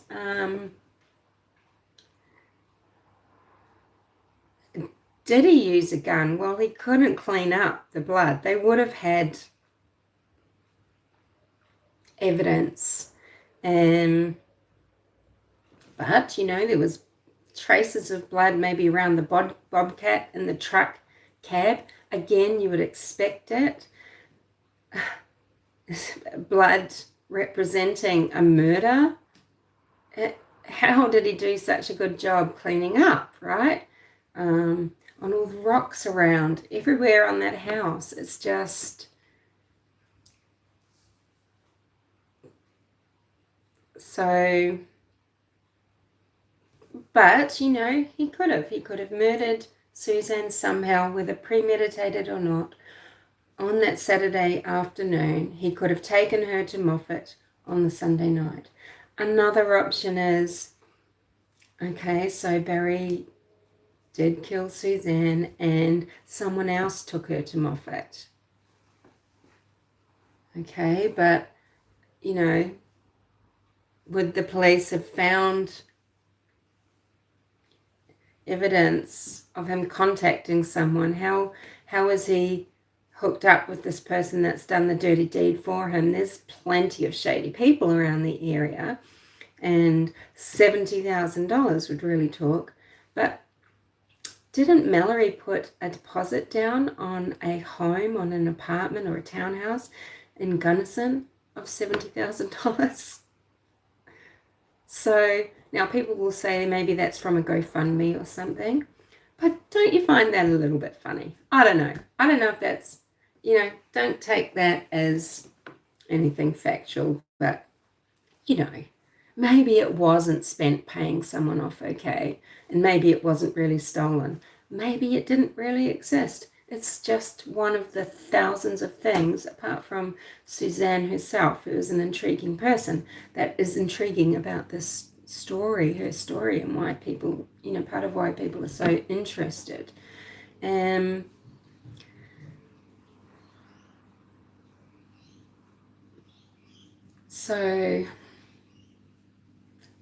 So that's got to be considered as an option. Barry murdered Suzanne, but didn't dispose of her body, but had someone loyal enough or stupid enough or desperate enough to do it.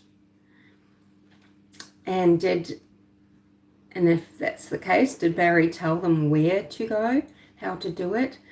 A shallow grave does not make sense really for Barry, but he is cunning, and he didn't go and take his bobcat somewhere and dig a big hole, although there's theories about that. It's not Linda of It's a Crime that put forward the theory about, well, you just watch the trees and see what's happening with the extra nitrogens and things coming off a buried body, how it affects the leaves, the yellow, you'd see the difference in the trees. Go and look at those trees that Barry has planted and see what happens to the foliage. And then you'll know. And, he's very cunning. He's a mountain man. He's definitely got that ability to be, what's the word,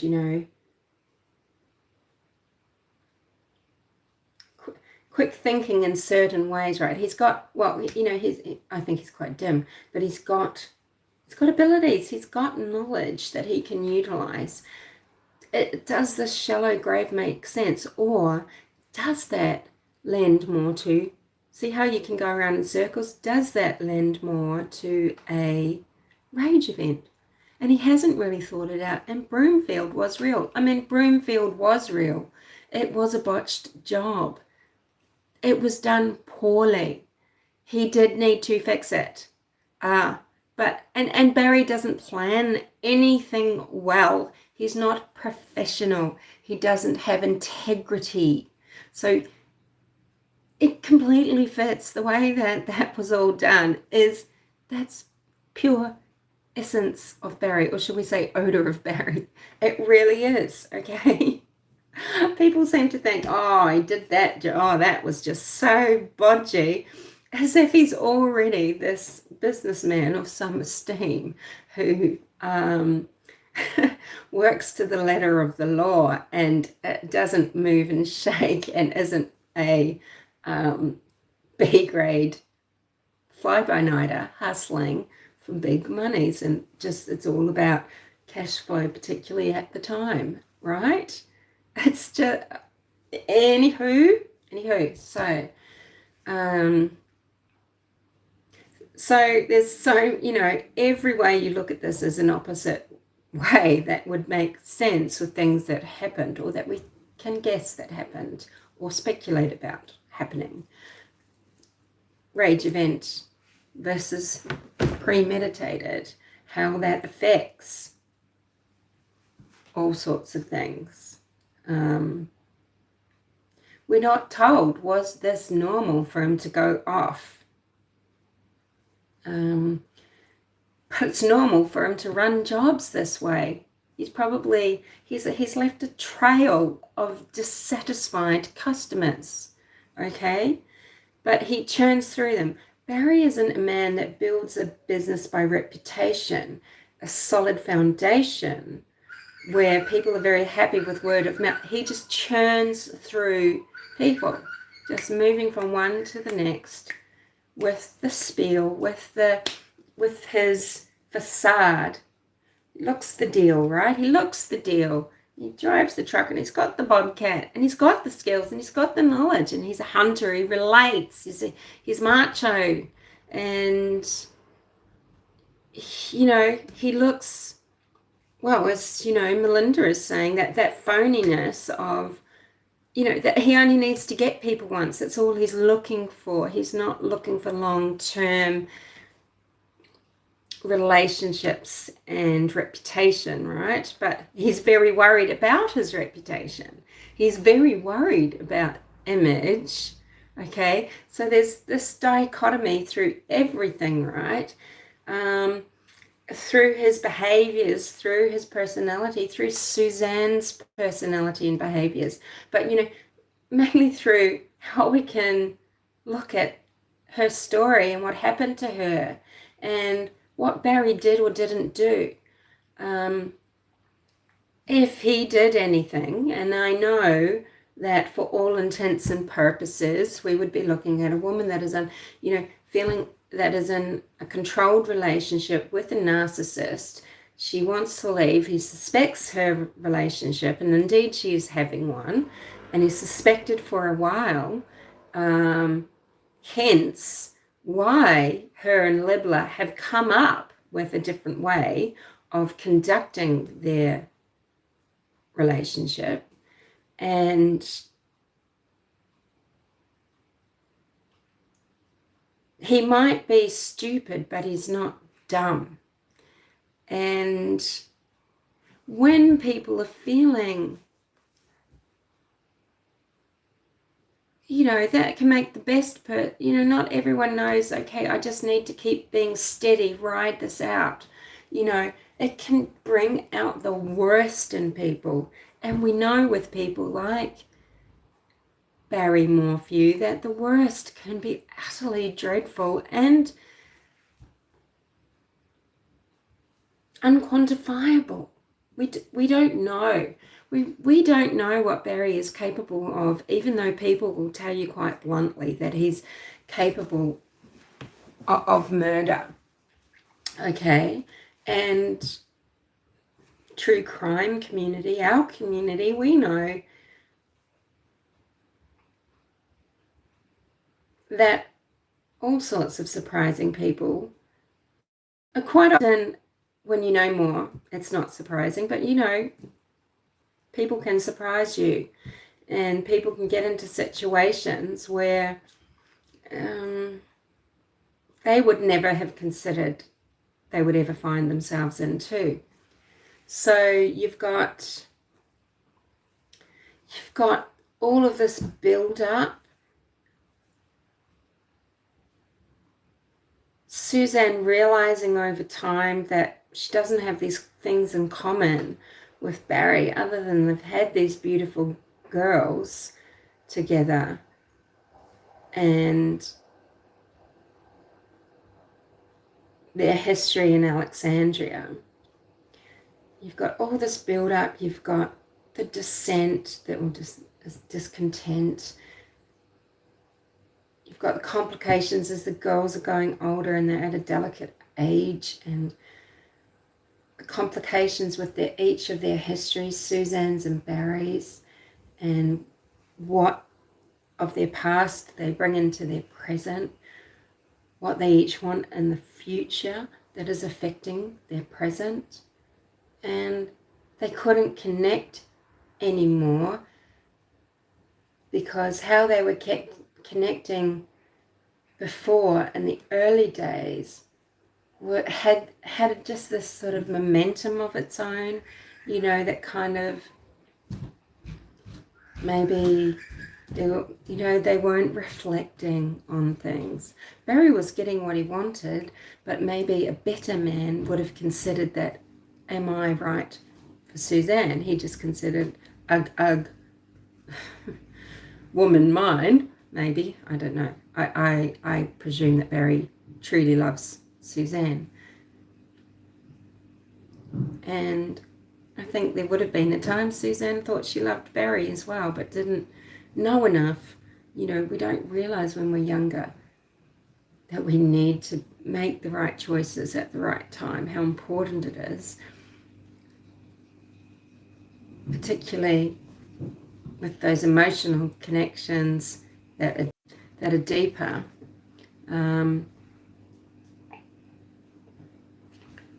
While I am so grateful that you're here, Melmac, and that everyone's here and is joining in to hear me talk about it and giving your own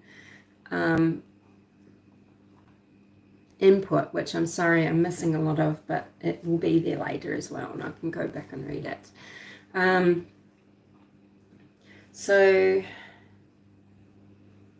So complicated with Barry's father and mother and Suzanne's family, and they really were from the other side of the tracks, right? But yeah, there would have been a time when Suzanne felt safe, and they did enjoy some of the same things together, and they did work hard. And guess what? Barry worked hard for Suzanne. People, I think, don't, because they want to, because maybe they do hate him, and because they do believe Barry killed Suzanne, so he's a murderer to them, and he's scum and irredeemable, and they don't want to credit. This is what often causes a lot of arguments online as well, right? Because people don't want to, they can't give any credit to people. They can't, and this is what, I guess you could say this is what judges are doing when they're casting down those life sentences, right? But people aren't able to say, well, Barry, he spent a lot of time cold, hungry, tired, dirty, being creative with what he did have available to him, to make money, to have a home for Suzanne that they were raising their daughters in, where a home where she felt safe, where she felt nestled in. He developed that property. It looks quite, you can't get a feel for it just looking at a photo of, it just looks like, where's the fencing, where's this, that. But in the home, it had a beautiful feel where he's planted trees around the home, near the home, and just the landscaping, the way it was done. And he did that for Suzanne. And there would have been a period where, but maybe, he'd just run out of those first-time customers in Alexandria. Colorado would have been a absolutely incredible draw to Hunter. Mallory wanted to go to university there. When your children are there, it's like, well, and that would have been a done deal. And I don't think people, it would have been so bittersweet, sure. Suzanne knowing she has to leave that her home where she felt safe, and leaving her family, but leaving her friends, leaving her hometown and everything. But it would have been exciting too, and also just wanting to still stay close to Mallory, and try something new. And why not? But they were deeply over-invested, and they were relying on selling the Indiana home, which maybe they didn't have a mortgage on, right? Did you think of that? I mean, I don't know the details of that. I can't remember, but I think they had worked hard as a couple, as a unit, to have that freedom and security through that home. And that does allow couples, it does allow people to take risks, go and buy a home that was nearly $1 million in the wilds of Colorado, so they can send their daughter to university up the road. And but it's 12:30, yeah. God, I've been gabbing on for 2 hours. So, yeah, so we're just running through scenarios right now. Of course, there is the possibility, that somebody else has killed Suzanne, somebody that either coveted her. Now, people talk about Jeff doing something or arranging something. But, not taking her from the road, but maybe coming from the house, into the house, through the security, the lack of, at the home, accosting her at her car, chasing her into the home, damaging a door frame. Suzanne may be trying to grab a gun, but where is this gun? I don't know. So where did this bullet come from? I don't know. Being chased by Barry instead, possibly. And then her being taken and then her being discarded, maybe at a place with this where this killer knows they can go and do it. Because maybe they put Edna somewhere there as well. And, the highway and serial killers on this highway and the missing woman of Colorado are very much a strong character and theme in the story of Suzanne, because women are going missing all the time around there.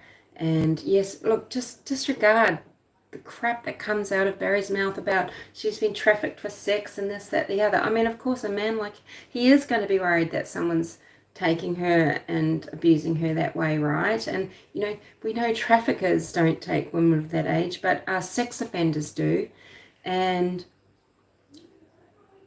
opportunists do, and stalkers do. And someone could have taken her bicycle, put it in that place, thrown her helmet out, not understood about the camelback, had no idea about that. It was in her car, and they've grabbed even the wrong bike, the older bike, or maybe not the one that she usually rode. She had two. She hadn't been riding for a long time, and she just had one repaired. But, and maybe they've headed up to Gunnison not knowing where they've gone, and then they've turned off to the left and then the left again and ended up coming into Moffat, right? People leaving the RV park. There are people that are trying to live off the radar, under the radar. I mean, out there, people with a lot of serious histories and a lot of mental illness, just like with a lot of these places, right? So while it's pristine and beautiful, the danger doesn't all come from the natural environment of the topography and the wildlife and the weather. It does come from people and not having protection around you. And so that's one possibility too. And people don't like to talk about that. And I guess that's fair enough, because they just think that it's just so obvious that it's Barry. And so it does get really frustrating when you want to discuss, this could be a man that, whilst he's not very nice, he could be really caught up in something that he's not responsible for, because circumstance, and these things happen all the time. And there's been political manipulation and manipulating people by, Suzanne being on the domestic violence victims list for that year, right, which was published, was that in 21 or 22? I don't know, but I'm against that. She was a missing person at the time. I don't even know if Barry was charged then. See, maybe he'd been up on charges, but they'd been dismissed. And she, that is a political move. She was being used. People should actually be disturbed and revolted that a person, but maybe, that maybe they just want her, they've just got such strong feelings, strong beliefs, they want her to be recognized for what happened to her. But she was a missing person, and there had been no charges of domestic violence, etc. Of course, murder is an ultimate act of domestic violence. But, anyway, I know what I mean about that. I don't think it was righteous, and I think Suzanne was used as a tool, and I actually don't really like that. Even though I think people should get their recognition, and there's plenty of people around Colorado missing women that need recognition, they need to be found. But, that is one possibility, that Morphew, for all his, let's call them foibles, is innocent. And I know there's been a lot of analysing of his 25-second plea and everything. And people like to say, yeah, he looks so guilty there. There are people that you would respect professionally that have worked in various, let's say, government departments, but also privately in clinical psychology, that say, well, they see nothing untoward and nothing that doesn't fit the situation. Everyone, I think comes from it. They make their decision and then maybe they see later. But, the unfortunate thing maybe for the Morphew family, immediate Morphew family, if, Barry is indeed an innocent man, which, you have to say, he might be, although we could hear of an arrest right now, right? And he could, yeah. But, and they're nearly obliged to arrest Barry Morphew, right? Because, yeah.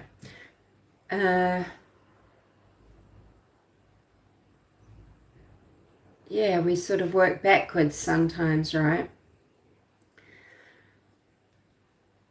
But, an abduction, okay, so in the affidavit, yeah, it's saying, look, this scene doesn't really look like there's an abduction or anything.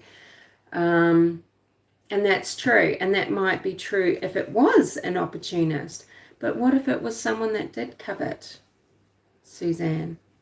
And, maybe, there's plenty of people around there with a history of sexual,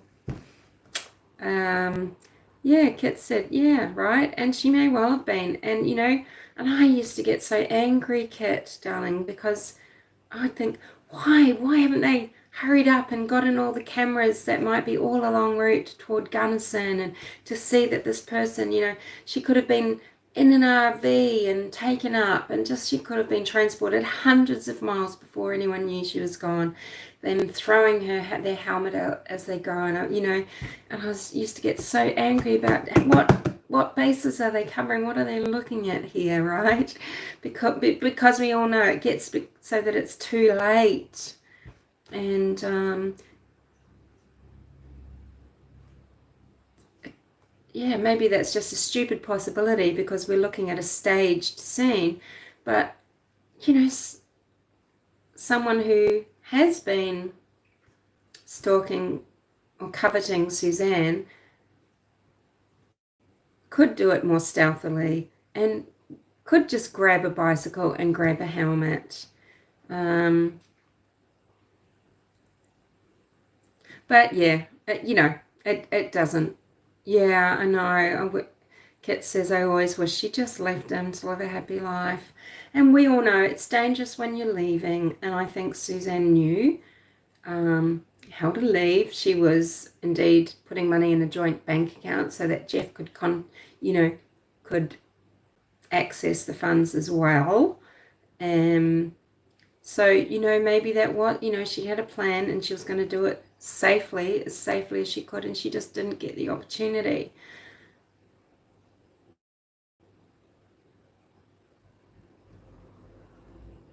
I think a lot of our knowledge about, victimology and everything, but I think people do skew the results a little bit. But yeah, when you're in that sort of situation where a marriage might be breaking up, partnership breaking up, women mainly are at great risk just before, during, and after this separation.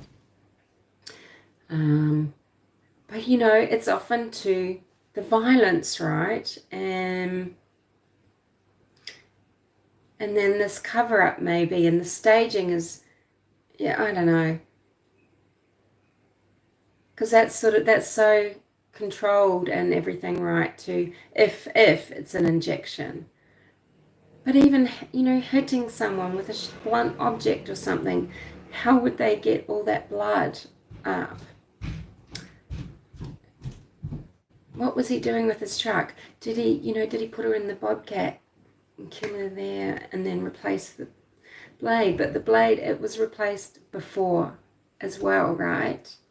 So the bobcat is kind of a red herring, maybe, just as much as the bike and the bike helmet is a red herring, and just as much as maybe Broomfield is a red herring. And it's trying to work out, are they a red herring in which direction, for whose purpose?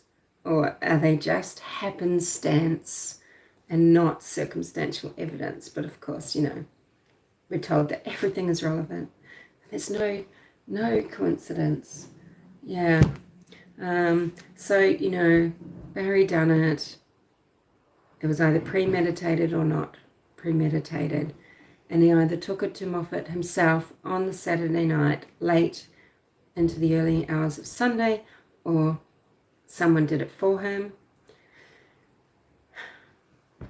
or someone else did everything for him on the Sunday morning and took it to Moffat, or someone unrelated to Barry and Suzanne but who coveted Suzanne did it, or a stranger did it.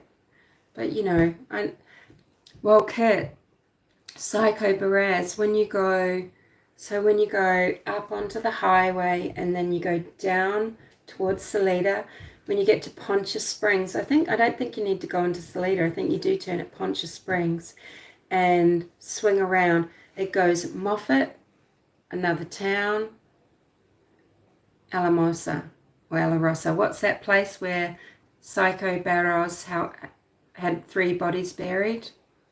2 women and a man, wasn't it?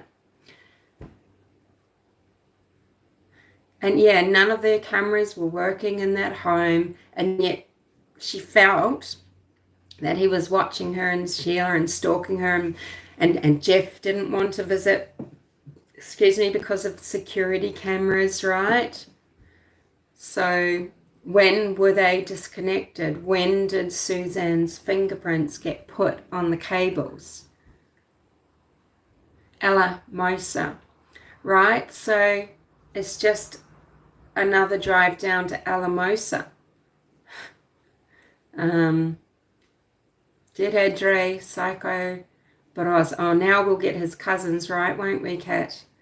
They didn't like that we were questioning about Selena, and that we needed, that we thought that she had disappeared after brief reuniting. My theory was that she had faked a pregnancy to get back with him, and that maybe, yeah. But anyway, I was wondering if one of maybe the unidentified women was her. But it's called a wasteland. Some people are going to be really insulted about that, but it's, people write about it as a place where, some really scary people, lost people, drug addicts, everything go through and go to. But there's also hot springs there, and it's probably, just like any place, right? Depends what your culture is. Sometimes you just don't see what's going on, but, it's one of those places where, yeah, you can see nefarious things going on. It doesn't have the glamour of the mountains and of Salida and of Poncha Springs, and it's this tiny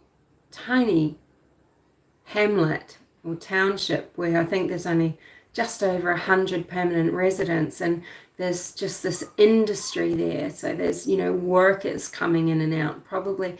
But, that makes me wonder, there's actually probably not, because those are all automated. Whomever owns that property and all those, that agriculture or whatever it is out there, it's all automated and it's not watched. So yeah, drifters are going through and out, and it's it's scary. It'd be desolate and scary. But the construction company's there at the north side of town, so there are people coming and going there. And yeah, I think it wouldn't be beyond the realm of possibility that Barry has connections to Remy Construction. He's probably, tried to hustle in on every company and get there. I used to have theories about that land that was down southeast of Salida, and the properties that they bought. What was the name of that subdivision again, Kat? Remember, he sold it for a loss, and it was people were talking about it a lot in the search. God, my memory's just going. There's been so much. I mean, there is literally, you could not stop talking for a week and not mention everything. No, not Puma Path, darling, but where that subdivision, I reckon that, so he bought property, and I think he was going to buy something for his mother next door as well. Now we're going to build down there and maybe just sell Puma Path House and build something and be in more of an accessible place where his mother would have more access to infrastructure that she needed, like community centres and hospitals, old age support and things like that. But he ended up selling it for a loss after Suzanne disappeared. But remember, there was the talk of the rocks that were placed at the corners of this property, and part of the search went around there, but they weren't allowed to go onto the property. They would have been trespassing. They didn't get permission from the person who bought it. And I think there was scent of a dead animal put on some rocks around there. None of the dogs that in the September search that conducted the search that sort of made hits, they weren't strong hits. And then nothing was followed up. Remember, oh no, they hit on the tree. Well, fuck, you can afford to pay recompense for digging up a tree illegally if it means that you find Suzanne. It was all quite the beat up, right? But it was like, maybe they're just trying to freak out. My earlier videos talk about it. I can't believe that it was just this big subdivision that there was quite the furor, and will still be, with conservation groups, because they want to develop property that is on the special property. It's hunting ground for eagles, and it's where animals pass and breed and things like that. It's really valuable wilderness to wildlife and to people that care about it. And the subdivision was, they're selling various lots of various sizes that, you could, 2 hectares, so reasonable sizes where people could make these, semi-rural Idahos, and that would have been a good option for the Morphews. Suzanne would have been much happier down in Salida, not having to go up and down that mountain if she wanted to, maybe, right? And she would have had more of a community around her. They had a few neighbours at Puma, but one of them was being run as an Airbnb, and theirs had been till they bought it, I believe. And, the Ritters were probably quite different people to Barry and Suzanne, but not, and it would have been good for Suzanne and for Macy, right? Yeah, look it up. You could probably find it with a quick Google or a quick look on YouTube, which I can't do now while I'm just on my phone here. God, my poor doggo. I need to get him out for a walk. I wonder if dear Melmac's here. Yes, she is. I have to take carnivore dog out. Do you know what, Mel? I felt so guilty because I knew I'd made a decision. I'm gonna hop on here and talk with you guys, and before taking little boy for a walk, because it was already, the sun was really up too high. I mean, it's still too high now, right? But and I knew he was getting antsy in his pants. Such a bad mother.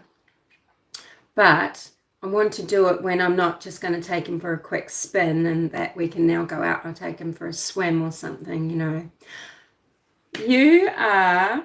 Thank you, Kit. And please, Kit has a few channels.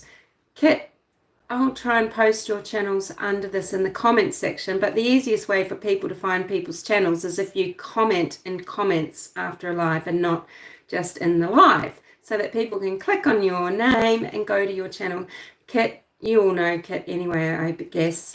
Johnny has a current channel that he puts content on, and Kit does too. Teamwork, Longhorn Drive. I will talk about that in a minute. Kit has a few channels,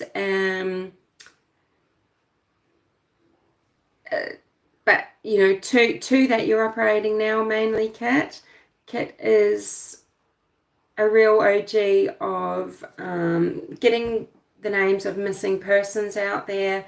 She works tirelessly at that. Kit is so talented as a satirist.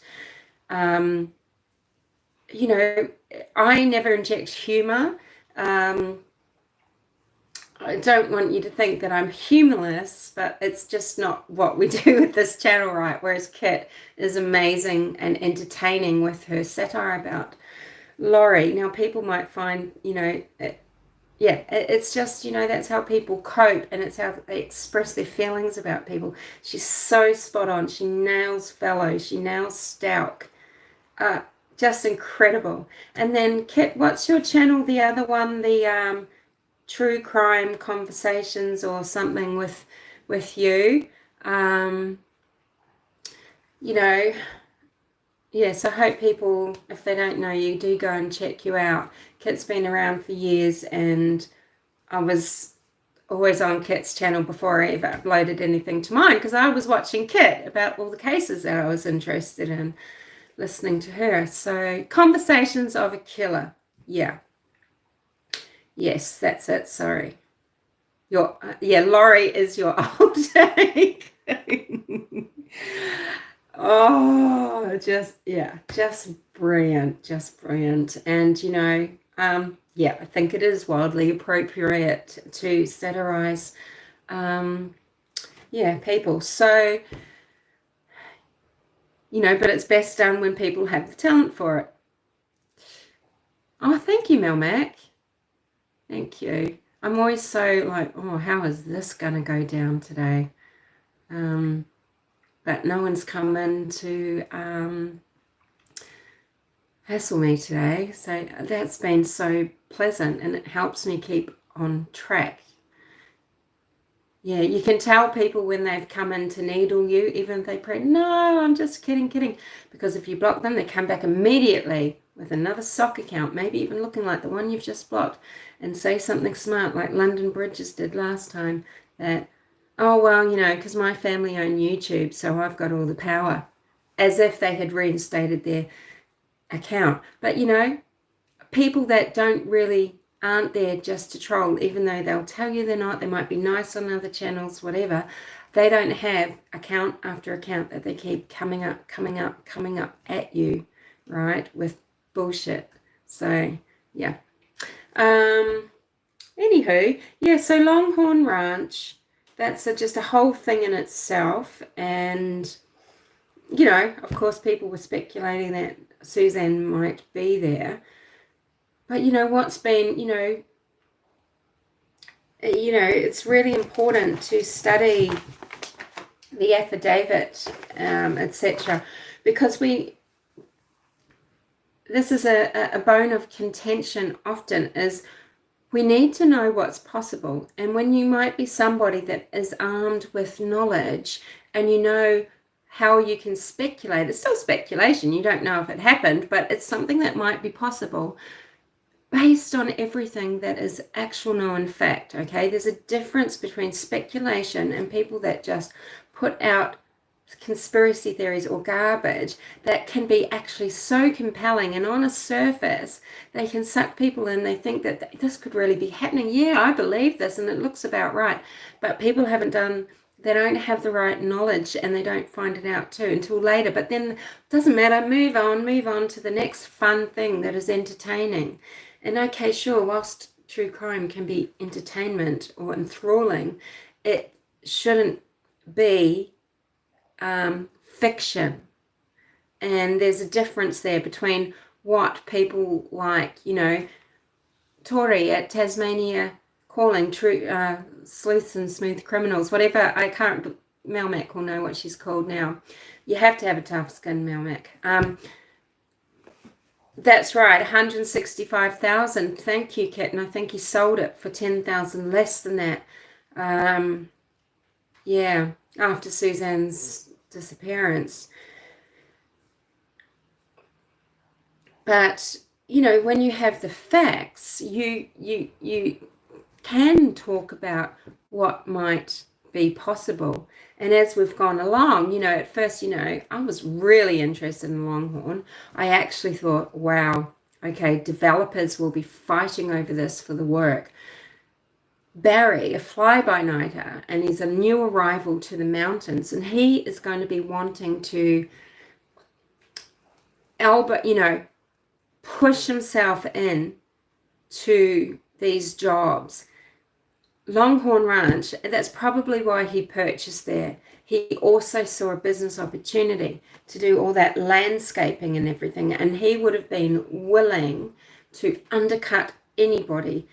Other people might do the research and the work and spend time, and they might be established in Salida and surrounding, and they might have good relationships with people, and they might have been thinking that they've got good relationships with politically at a level where they can get opportunities, you know, and they might not have liked Barry Morphew muscling in and trying to get those jobs, and Barry might not have liked that he couldn't just come in and take his slice of the pie.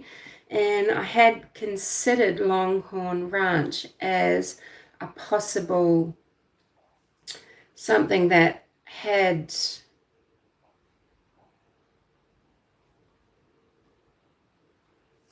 relevance, you know. It didn't seem, as time went on, even though that search in September, you know, we didn't have this affidavit, right? So, of course, well, even though right from the start the feds were involved, this wasn't public knowledge. We maybe should have considered that the feds weren't interested because they knew that there was no opportunity for Barry to put her there.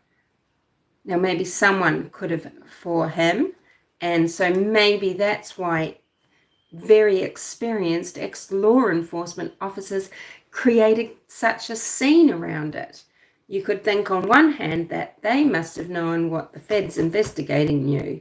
Well, you know, if the feds aren't there, they're not interested in it, it's for a reason, it's not possible. But maybe, you know, this was all about drama and about bringing attention and, you know. But I guess there's a small possibility that if someone took Suzanne to Moffat on Sunday, there's a possibility it was someone that knew Barry, and it's a possibility that someone that knew Barry could go and put Suzanne at Moffat, as it, you know, at Longhorn, I'm meaning.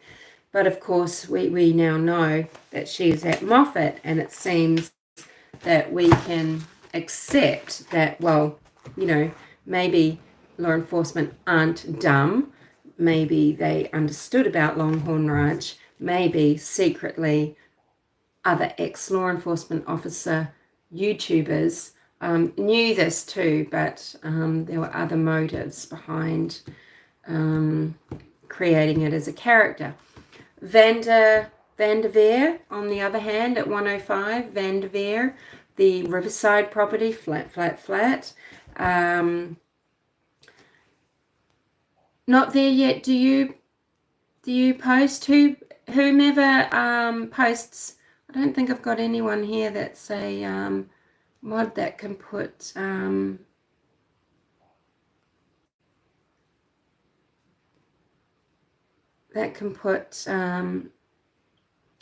people's links in. But now, Kat, you're a mod. So you can if you want to. So, but please do.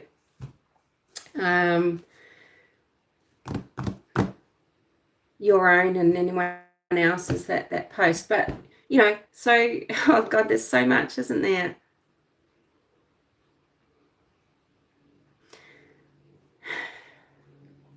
Vanderveer, it's a property that was being built at the time, and it was excavated, a portion of it.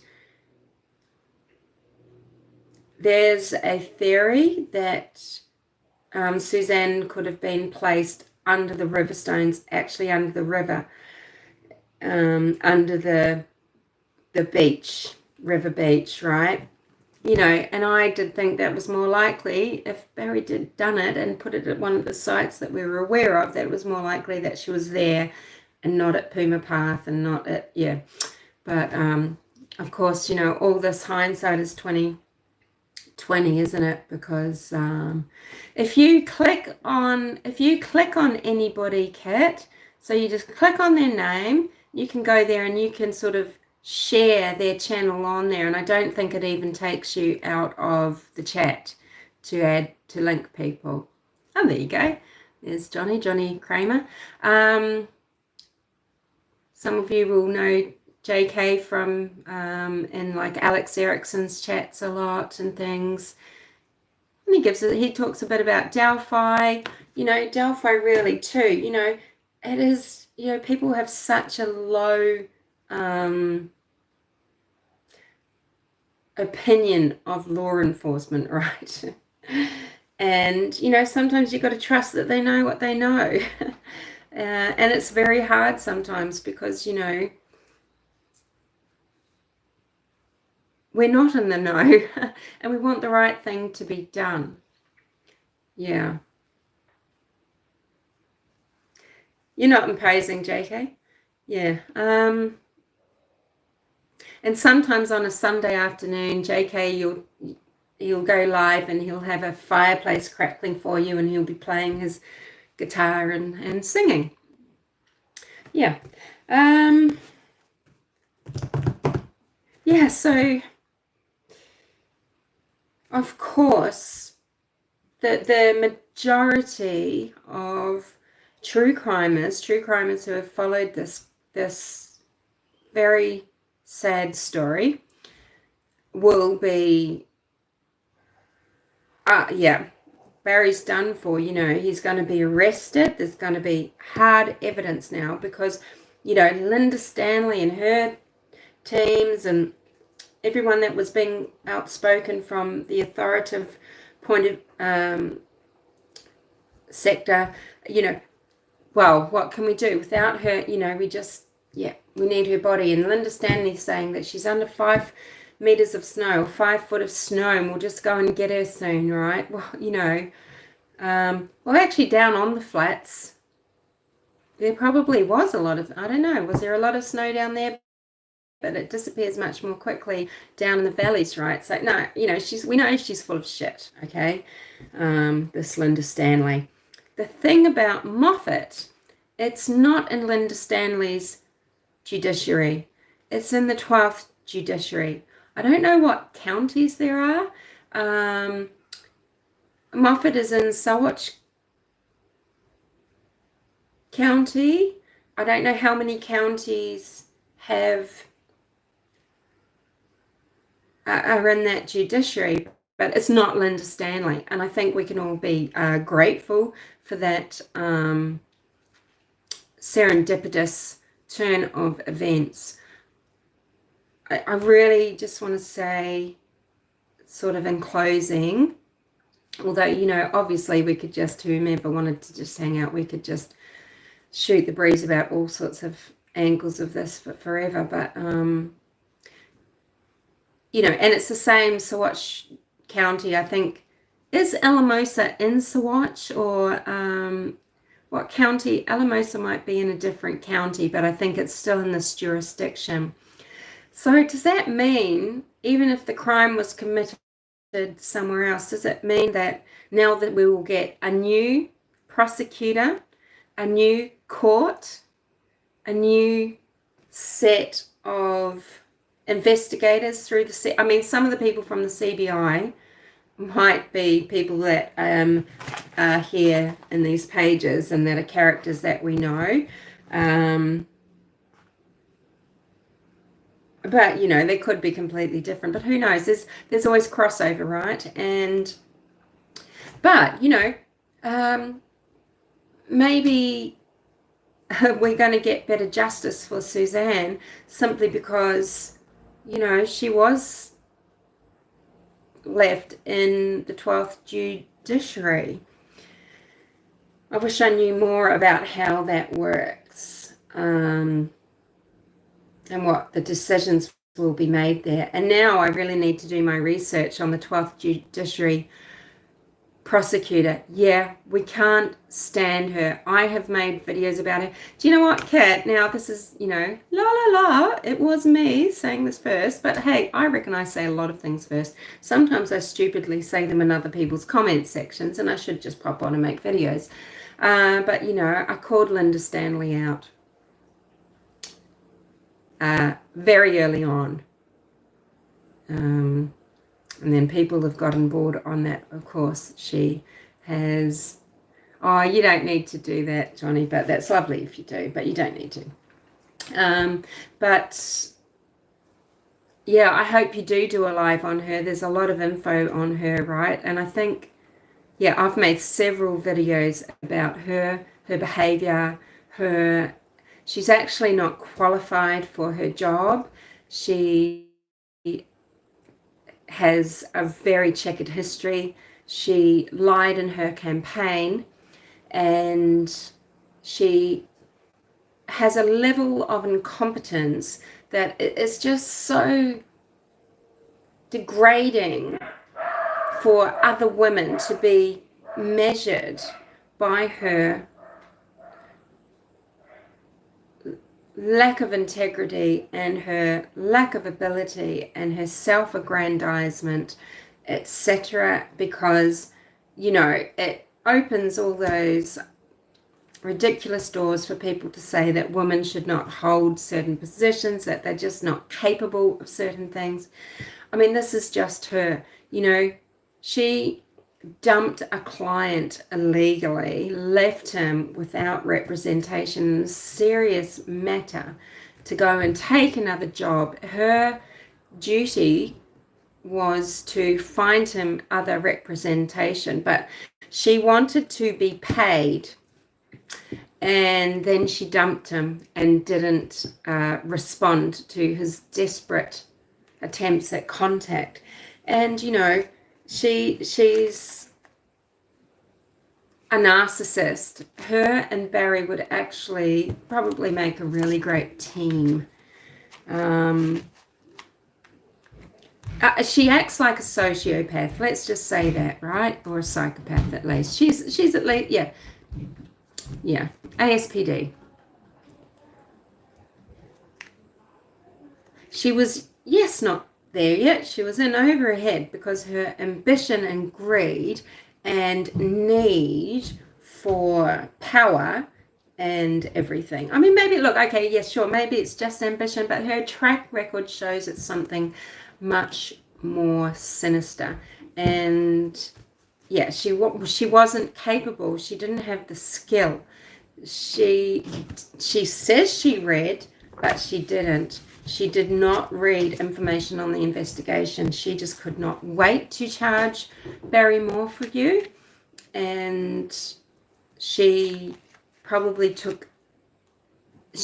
saw what was going on in social media. She had certain YouTubers in her ear. We know this. We know that's why one of them, I just tapped out for a minute. I hope I'm still there. We know that's why one of them raced out to try to capture the arrest, because it's like insider trading, right? And it was going, you know, I think a lot of impropriety, you know what I'm saying, lack of integrity, lack of transparency, lack of accountability, just grubby. So I think it's time to go, as you can all probably see. And Kit, when you do that, I will review what materials I have and I will pop into your chat and support you on that, because I do think people need to keep talking about Linda Stanley, very much so now that Suzanne Morphew, rest in peace, has been found. And yeah, I know that there's a million people around the world that cannot wait to find out more. Is there evidence of what attire Suzanne was in? Is there evidence of how she died? Is she linked to another possible missing, murdered person? This Edna that people have been looking for. And thank you so much for being here, everybody. You feel free just to click out now. I'm just kind of rambling on, wrapping up. What I wanted to say was the main thing here is that I don't want to get emotional. The main thing here is that Suzanne Morphew has been found, and a human being who was so in the world and so special to people, and human being who didn't have the choice about dying, who was then lost. So just out there alone, unknown. It's just such a desolate thought. It's such a dark thought. It's so sad. Nobody, this is why, Maya Miletti needs to be found, right? No one, no person.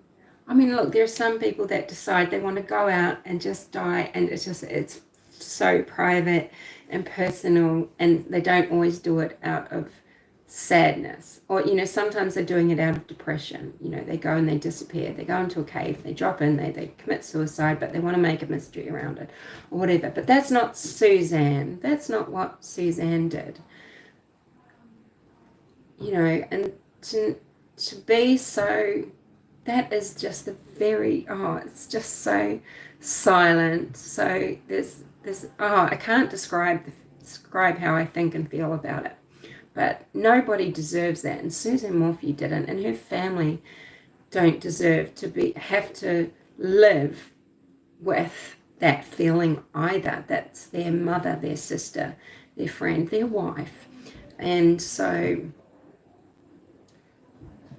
that for now is that's probably why a lot of people won't do lives or make videos at the moment, because they're processing that. They want to honor with space and reverence the fact that Suzanne Morphew has been found, and she can be brought to the bosom of her family. She can be taken home, probably to Alexandria. She can be buried, memorialized. She can be laid at rest where people can feel comfort from knowing where she is, can visit her, can go and speak with her. You don't have to live in this really psychologically fucked up world where they need to think about her as maybe just being out there and she's going to walk back in. That's fucked up. And so it's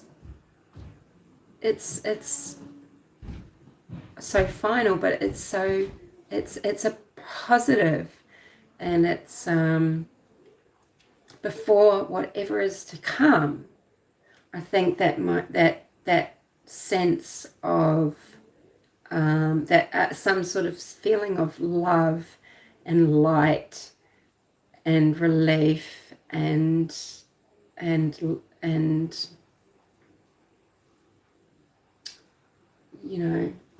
relief and everything. It needs to be honored,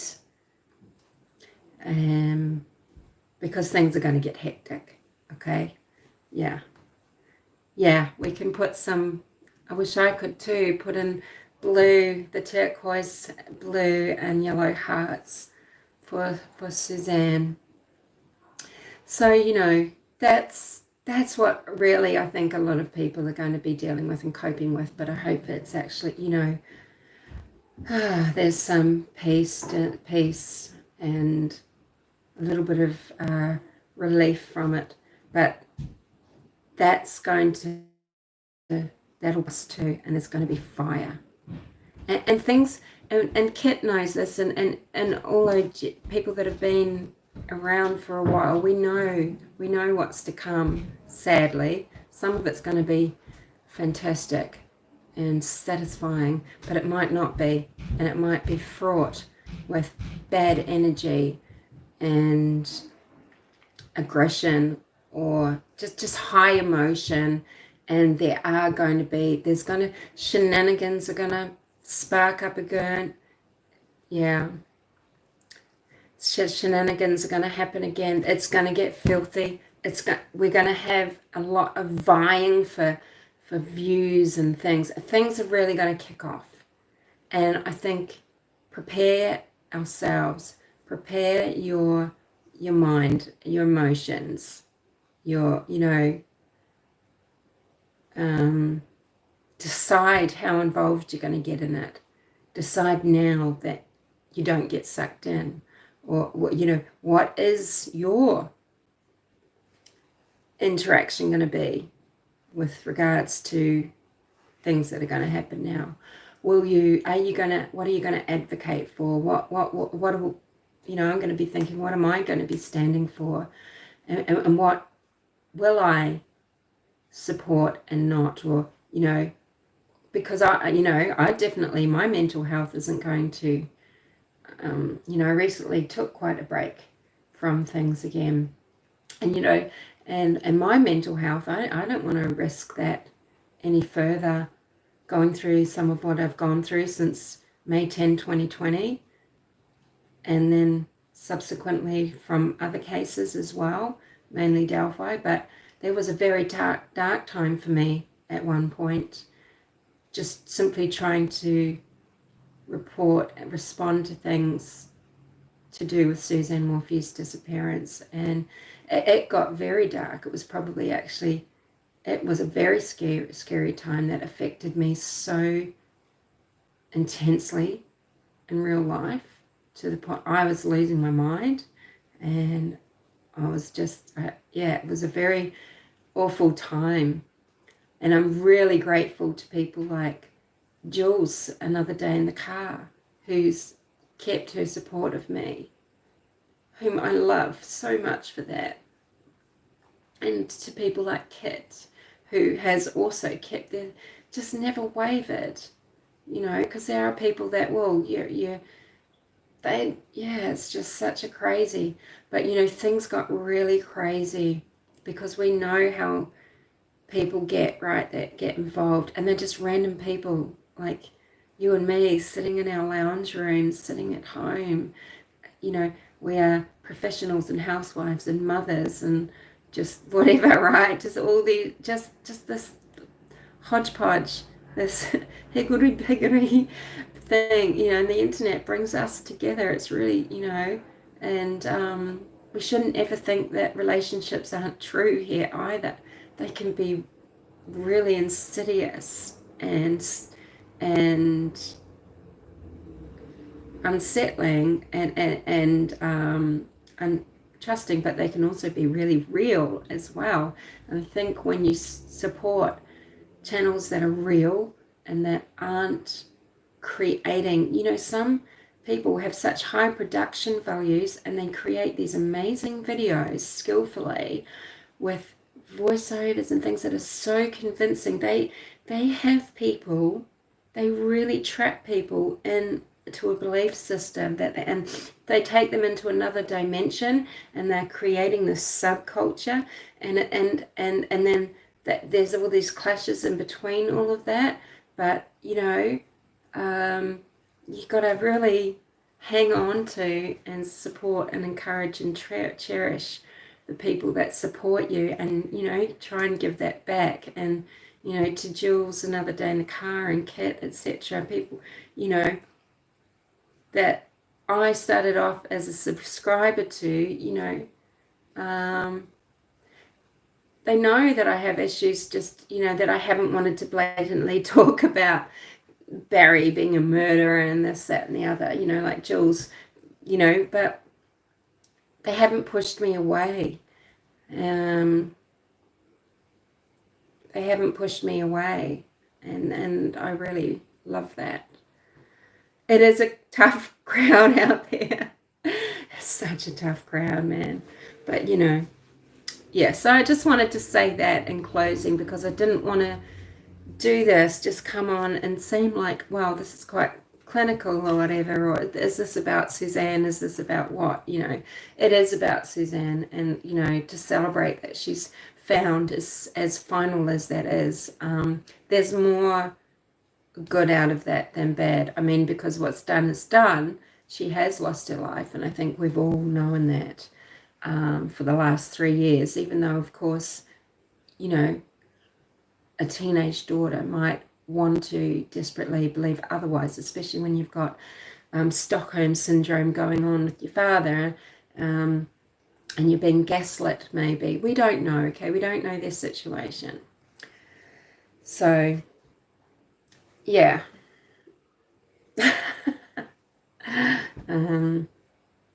But it's better for them, right? It's better for her family. I mean, a deep tragedy is that Jane didn't get to reconcile, and that he had to die thinking his daughter had been brutally murdered, and murdered by her husband, which may or may not be true, okay? But,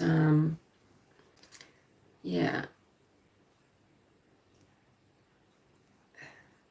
Yeah. And now we need to support Macy and Mallory, because this is, you know, whilst they're still getting to experience that exhale, you know, this is going to be a shock to them. This is going to be intense, and they are coming under scrutiny again, as if it wasn't already painful enough from some sectors. And they've got a lot ahead of them as well. I'm glad they've got each other. They're going to need so much resilience that I do not have a skerrick of. They've already shown that they've got that, and I don't, you know, maybe they're getting their strength from each other, because Mallory doesn't want to leave Macy, and who knows. But they really were girls that were abandoned by the Mormons, whatever people think.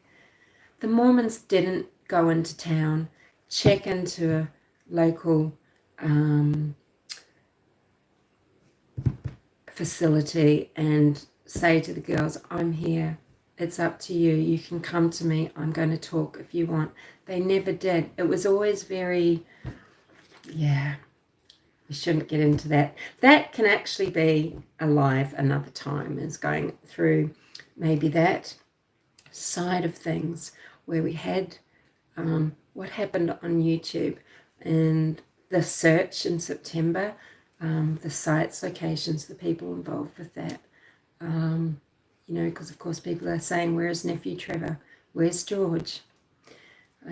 Where's Morgan? We know Morgan, I think, maybe she hung around for a while, but I think, yeah, she had to skip state. But I think maybe she just moved into Colorado. I'm not sure, I can't remember.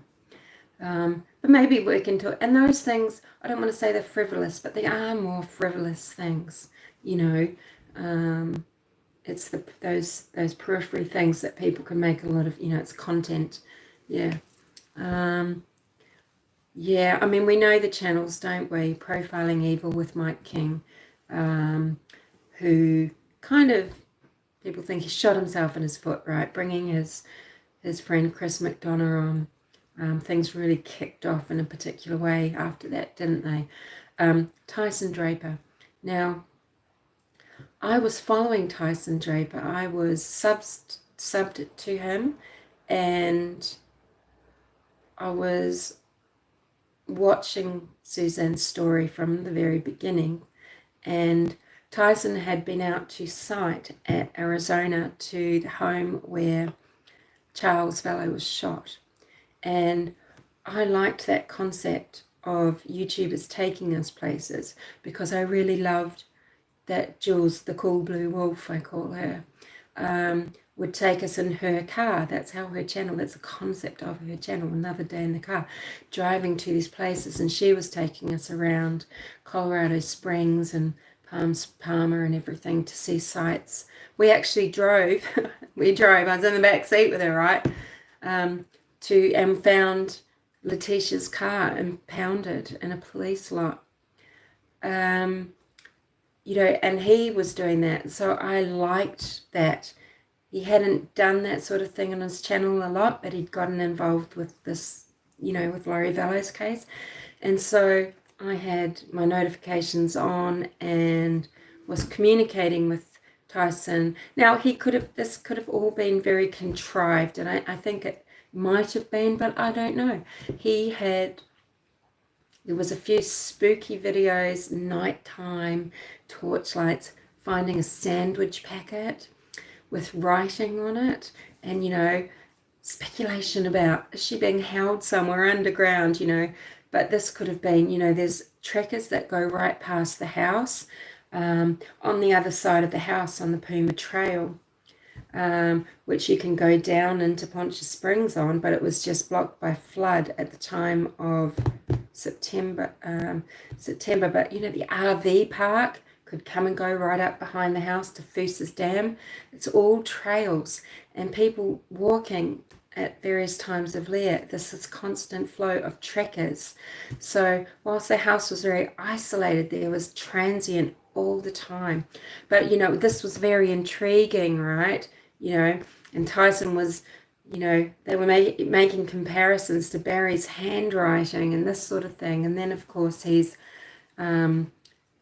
I was there watching that video immediately when he is up on the highway, just off the highway, and he's gone to look over at the Morphew home, and Barry's truck has gone past, right?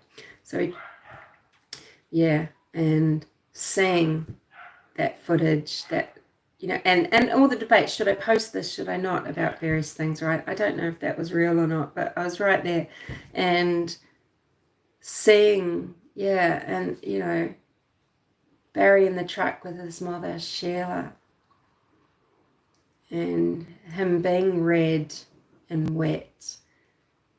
But, you know, this is when Barry's damage was done. Now, what was he looking for? Suzanne's phone? Or what? But why, if he's in control of things, right? But why is he down searching in the creek? What was he doing? But he was searching down in the ravine where the bike was from. People say that his hands were damaged and that it's damaged from the Saturday afternoon. Well, when he came back from Broomfield, his hands are not damaged. The bright lights of the police vehicles shining, his hands reflecting white and clear. Mine look old and craggy, but just like that.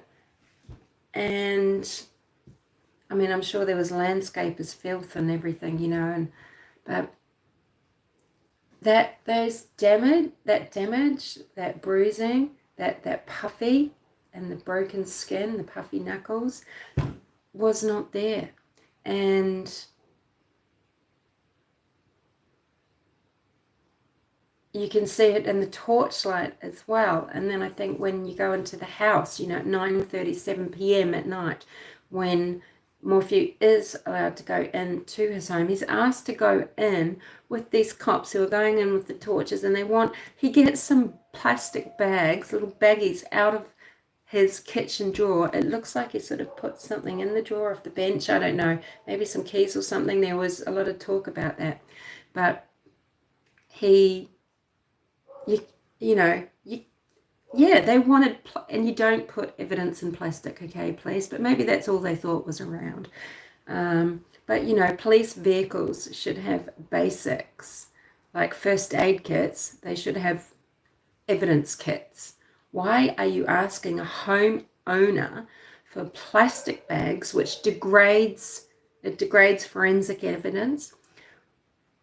You know, you remember Christopher Watts and Shannon, well, of course you do, but remember, or was it the home, they took things out and, no, remember Letitia Stout, you see it done properly with the paper bags, everything in paper. Anyway, digress. But yeah, you can see, but when Tyson was set up, you know, I think he did great to make that happen and to find Morphew and get a conversation and film him. But his hands then are damaged and meaty. But where has he been? He's been down digging up rocks with his hands and, you know, probably down in the creek, and he just looked like a man deranged, and he's lying, you know, he's searching with George. And, you know, so there's going to be damage. But you look, you know, I would, if somebody can give me some better quality images and can show me once and for all, sure, I'll believe it. But when I go to look, yeah, I mean, if anything, right? But I made a kudos video. He got a lot of flack. I made a kudos video, but of course, again, another falling out. And then, you know, everything about Dusty, you know, came to light, right? And Dusty was one of the worst bullies of Macy and Mallory. He conducted humiliation rituals for his viewers. Anywho, so yeah, that's what I believe. I don't believe, and you know, this may not have been violent, and right? But yeah, there's so much made about his hands and everything. And this is what's so frustrating. It's just like with the bobcat. No, the bobcat wasn't in Broomfield. You can say it till you're blue in the face. Or you can say, well, actually, I telephoned from Australia, Holiday Inn Express, Broomfield. When did you close your pool? Well, the local council, or whatever you call, that was decreed on May the 15th, and their pool was open when Barry Morphew was there. And people, the pool was closed, you couldn't swim, it's COVID. Ridiculous. You know, people saying, no, there's no, you know, the smell of, it's not in the atmosphere, it's Barry Morphew and what he was up to. But there's a desalination plant down the road. I took people, I filmed, I showed them a desalination plant down near Owl River at a place called South Bank, and I filmed it and said, this is a desalination plant. There's one many times bigger up from Broomfield. That area often stinks, and this is what it smells like, chlorine.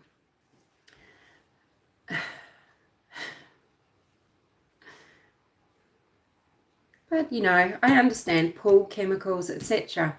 Again, really furious with CBI. Why didn't they go to that hotel? Maybe because they need warrants and things, and they need purpose or whatever, right? They need, what is it called, Kit? They can't just go, oh, there's someone missing, the husband's been staying there, just in case. Let's go and open the drains. But it's so infuriating that, you know, just even to rule out an innocent, you know, something. Yeah, but they need to get the warrant, they need a reasonable, you know, they need to be able to show the judge that they have good reason to do it, so that he signs off, because otherwise it's illegal, right? You're invading privacy. So to override those laws, yeah, probable cause. Beautiful work, Fran. Thank you.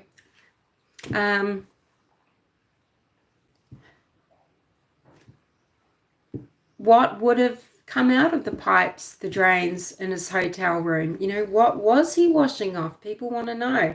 You know, they think that he's washing off blood and things, right? But was this messy?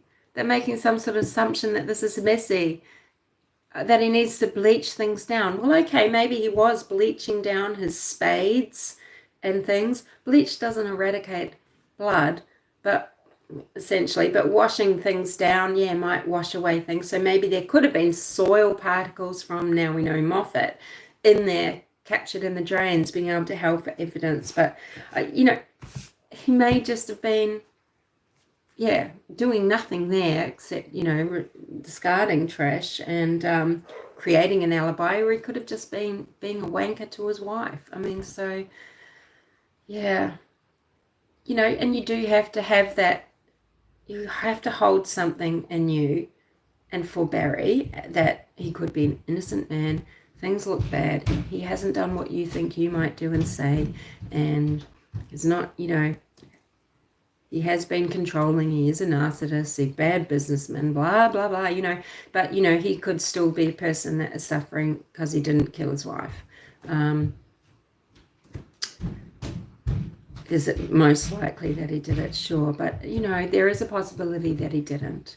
And just like Richard Allen in the Delphi murder situation, you know, he needs to be processed legally, held up to his peers to decide beyond a reasonable doubt.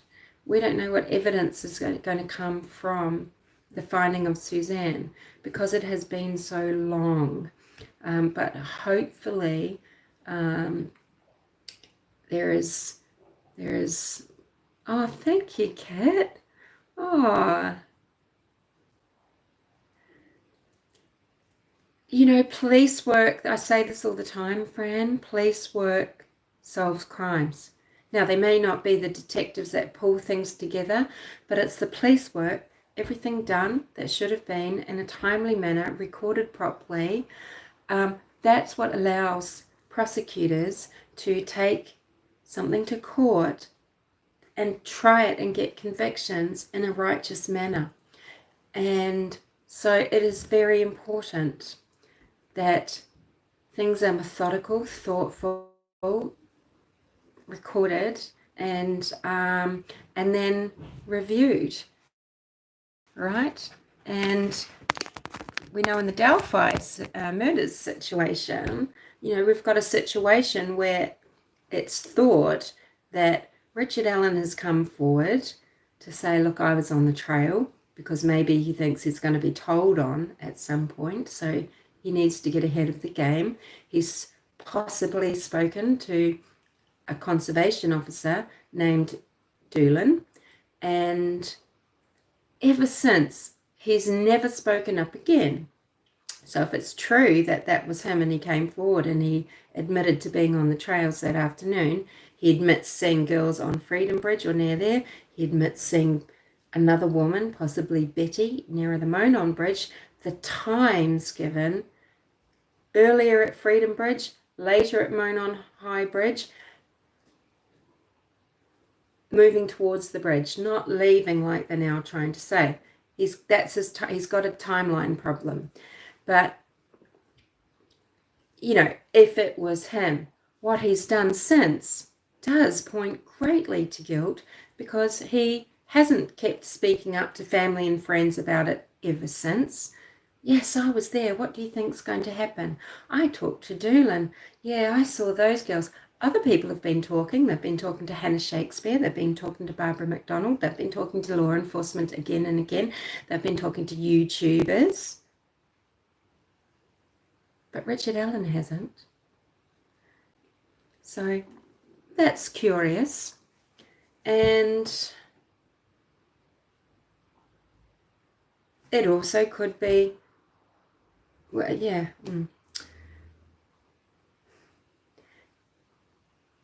There is concern about, you know, who was wearing what, who saw a younger guy, who saw an older guy, and where. Indeed, the young girls on the bridge could have been a different set of girls that Richard says he saw. And the woman near him on High Bridge could have been a different woman that Richard said he saw.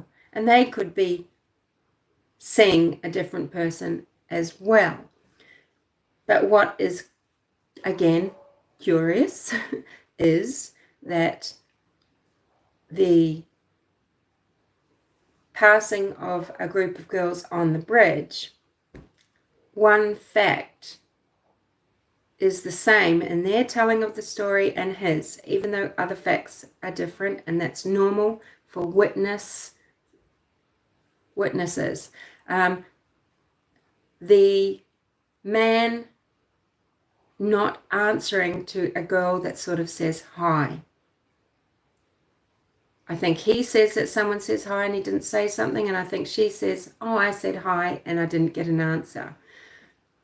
But now his defense is trying to say that he was leaving and he was well gone. He was only there from 12 to 1:30 and he was actually leaving. But the girls were on Freedom Bridge at an earlier time than the woman who says she saw him on High Bridge was. And the time is right for him to be able to walk from the Freedom Bridge to the High Bridge. So I don't know. So many nasties in that case as well. Yeah, I mean, look, all we know is that he's accused of kidnapping the girls off the bridge and that this led to their murder. His act of abducting the girls makes him responsible for their murders, essentially. As it's a felony and he can be charged for that. He doesn't have to be charged for first-degree murder, and they don't even need to prove anything about him doing that, just that he abducted the girls. And, sure, there might be other people involved. What I think we can know is he wasn't, what I think we can know is that he does match physically Bridge Guy. I don't believe Ron Logan does. Again, saying that Ron Logan, in my opinion, is definitely not Bridge Guy doesn't mean that Ron Logan wasn't involved in some way, okay? He may have been. It doesn't look like Dan McCain or David McCain in that video. And David McCain is the man that is known as Flannel Shirt Guy. And a little way that our mind works, I bet every single person, when they imagine David McCain at the trails that day and interacting with Derek German about, has he seen anyone down at the bridge? I bet every single person pictures him wearing a flannel shirt. He's named Flannel Shirt Guy because Michael Catt interviewed him before Michael even knew that he was David McCain. He talked to him and was discussing the trail and that day and being there. There's a little interview. And in this video footage, he's wearing a black and white, I think it is, flannel shirt. So, what the fuck was I saying? We know a lot of the people that were at the bridge, they talk. And if it was indeed Richard Allen that is, made this brief statement to Dan Doolan and it's gotten lost because of poor management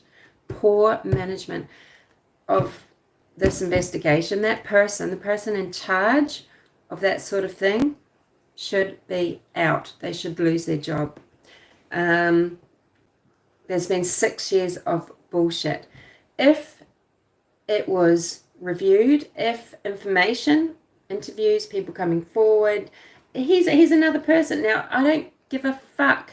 They say, oh, he was just misfiled. He was misfiled as a something else and not into the right thing where we'd go and interview him. He should have been looked at immediately of, what I would have done is, okay, we need his clothing. We need to ask him if he owns a gun, although they were probably being quite reserved about that. But they could have looked up, does he have gun licenses? What sort of gun might he have registered? But what if they'd managed to get his clothing? What if they had been able to get a warrant to search Richard Allen's car then, and not 6 years of being washed ago, right? Things could have really been different, because so many experienced law enforcement people have often just thought, wow, how did this not get solved, right? Within 2 weeks. And this huge, stupid human error. And human error exists, right? And we just tend to hold people up to really high standards, and they might be working in really intense situations. Doolan wasn't under any pressure. And, I guess what makes people... So, he should have been mentioning this, making sure it was known, that it was looked at. And all the times that the case is talked about, he sees it on the news. There's a press release. Oh, it seems like they haven't looked at this guy. And, he's looking at the bridge guy image and video. Why is he not saying, I interviewed this guy, I can't quite remember his name, think it was Richard, he works at the CPS or whatever, right?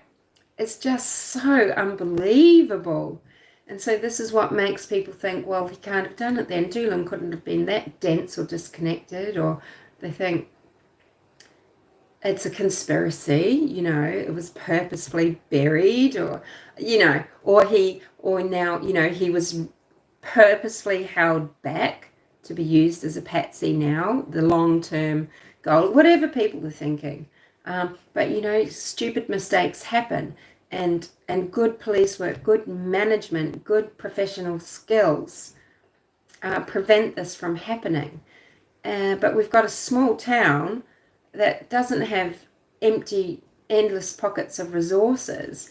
So hence why maybe a person in the conservation officer capacity is some sort of official for a murder investigation.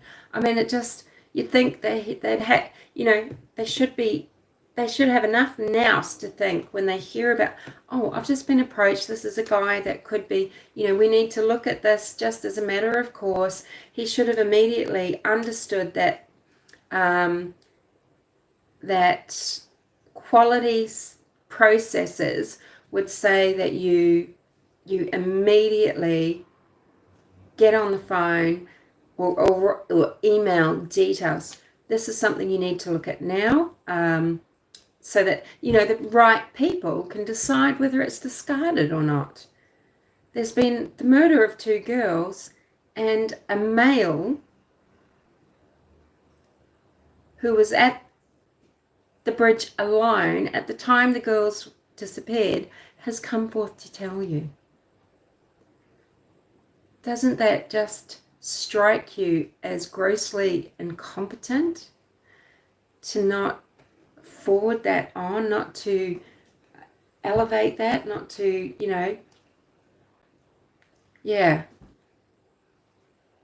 not to expedite it directly into the investigation? It's just, it's boggling.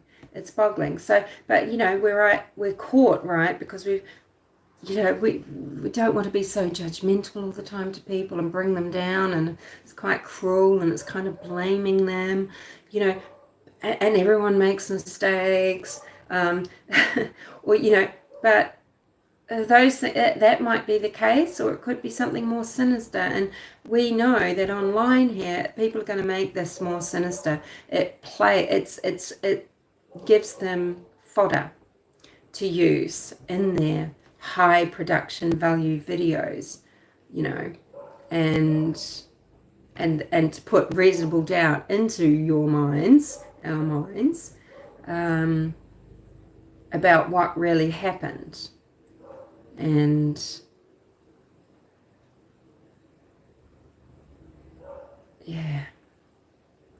anywho, I'm going to go and walk my little doggo. We have been here for 3 hours and 19 minutes, would you believe? So thank you. And it's definitely time to go. Not there yet, says he matches. he does match. As a hobby, I study Kibi body typing, okay? And you're looking at bones and flesh and proportion and all of that, right? And he does fit. Now, yeah, sure, okay. BH could fit as well, body-wise. I haven't studied that, though. I don't know. But I know Richard Allen's body fits. But the thing is, people shouldn't be trying to make BH, you know, this whole Odinism thing that's going on, into the BG, because we can prove he had a huge beard at the time, before and until after, all that period of that time in February. Now, does this mean, we get back to the old argument, you know, that whole thing, does this mean that he's not wasn't there later? No, but he was cleared in March. His alibi was looked at, okay? So, sure, with some of the type of work that he's doing, might be easy for things to be manipulated, but several law enforcement teams have looked at him early on and cleared him, okay? They weren't investigating him anymore. They were satisfied that he wasn't the murderer. Maybe they're just satisfied that he wasn't there between 12 and 5, okay? Sure. Or 12 and 3, or 12, you know, from 2:13 to whenever. Did they then get an alibi for all of the night? You know, of course, people want that, right? We want these reassurances. We're just not privy to this yet. Remember, we thought we knew quite a lot about Letitia Stout and that vile wench's machinations and all of the crazy things that she was doing. But then you hear even more, don't you, at trial, this oil slick waterfall of information to the depths that you could not have imagined existed, that, you know, law enforcement had gathered. And, you know, let's just go along presuming that that's what the prosecution, you know, I would rather, even though, yeah, sure, I'm sure corruption exists in Delphi, and, you know, Nick, you know, he's a fresh prosecutor and it's his first murder case, and it's a big deal. People, you know, I would rather have trust and faith and hope in the prosecution of the person guilty of murdering the girls. And, you know, we don't know if Richard Allen is, and it will be seen to be proven in court if he's bridge guy.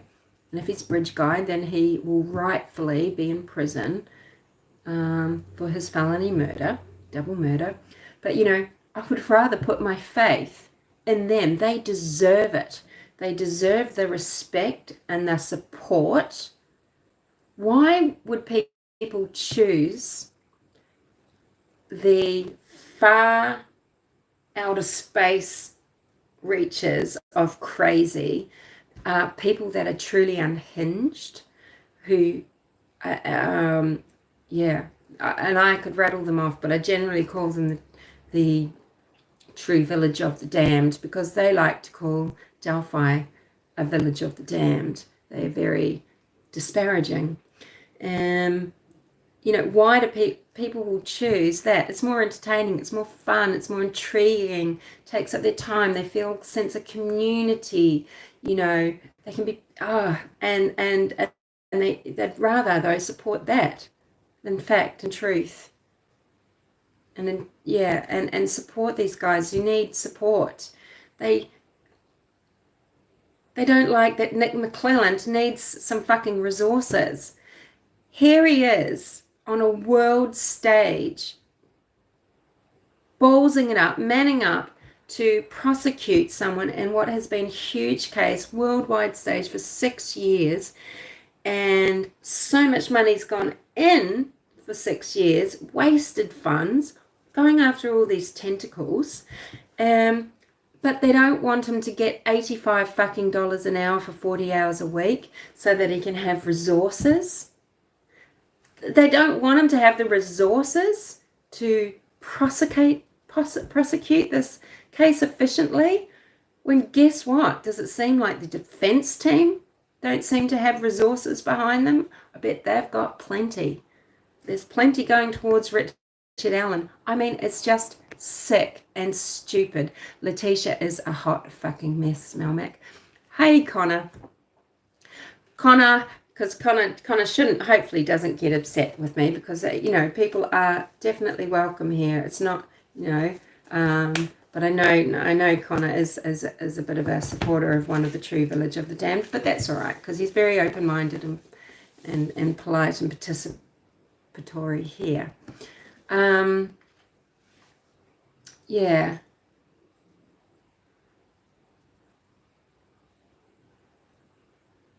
You know, so I just think that's just crazy. It makes no sense, right? How can you begrudge someone? What about now going, okay, well, let's get this done and get this right. And if you've got concerns that they don't have the experience and they haven't got the resources, fucking help them get it. You know,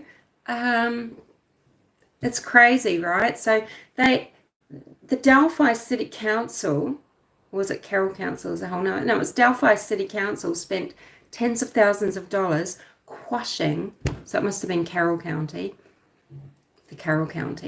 quashed getting the 911 call released from Flora Fire. They spent that money because they're deciding, no one needs to hear that. You know, they're making decisions for, you know, these just, you know, these middle-aged, encumbered, or what's the word? You know, they've just got their seats and are holding fucking onto it. They're holding onto their position and their power. And, you know, so there's a woman called Debbie Lowe, Lowe. She's on YouTube. She posts a lot of the council meetings and things. You can watch it. But a lot of people outside of Delphi and just on the other side of the world are more concerned about what's going on. When you see that there's not a lot of people taking part as, you know, citizens. But anyway, so, you know, they'll burn money where they decide. And is that right?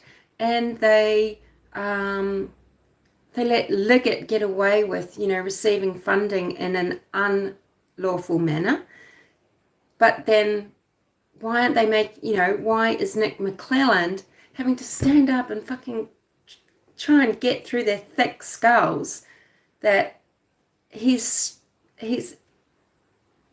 lacking, he's wanting their support. He's got such a huge responsibility. And, you know, people love to say he's involved. You know, Shane Evans is involved, the ex-mayor. Oh, you know, no, these are young guys that have ambition and they're giving life a red hot go. And these people are just trying to tear them down. Now, these people aren't perfect, okay? No one is. Let's make it 5 hours. Oh, I'm fucking sorry. God, listen to me. Going on with it, eh? So, yeah, but yeah, we can tell it's time to go, right? We can tell it's time to go. Yeah. So, yeah, let's wrap it up. This wasn't a Delphi talk. This was about Suzanne Morphew. Thank you for being here. I'm going to go and get the doggo out and hydrate because, yeah. And I hope you guys all have a beautiful night or day or wherever you're at, up to. And we'll see you soon. No, not joking. Yeah, this time, yep, I'll really go. I'm just going to push that button. But thank you so much for attending and being contributors and just helping me out here and listening and interacting beautifully with each other and, you know, all of that. So, yeah, we will see you later. All right, bye, John Smith, and Bye, beautiful Kit. Bye, everybody, whomever, and yeah. Good night, the cyber bullies and the trolls especially, or just the deranged who have just been offended by reason, and get very disappointed in people somehow when they're not putting themselves out there, you know. Just front up. You've got a channel. People go, but I don't have a channel. You're on your channel now to view YouTube and to comment. Make a video, you know, but not using an avatar, not using a blank screen. Use your face, use your visage, use yourself, and have your say. Everybody can do this. If you've got an opinion, if you feel like you want to be heard, you know, some people are perfectly satisfied and they communicate very well by being in comment sections, right? I just got to the point where I kept saying things, like I was saying things to a certain and it would turn up in their videos, and I'm like, well, I'm just going to say this for myself. That was my thought, my opinion, my insight, you know. And you get to the point where you've got more to say that you can't just write in a comment, right, Kat? And so, you know, everybody's got the ability to do that on YouTube. You can record something for a minute or 3 minutes. I mean, at first, look, remember, Kit, how hard it was? We had to put in various hours. We had to have certain amount of subscribers before we got a community page, before we could go live, and it was slog. I know, Connor. Yeah. And look, hey, I'm not really that logical and everything like that, but, and I've gotten carried away on wrong tangents and wrong and misunderstandings and everything. You know, we all do. Well, lots of us do. But you know, if someone has got a major problem with how things are being represented, and if they don't feel like there's an angle that's being covered, and if, you know, they feel a certain way and that they want to speak it out, they can do it.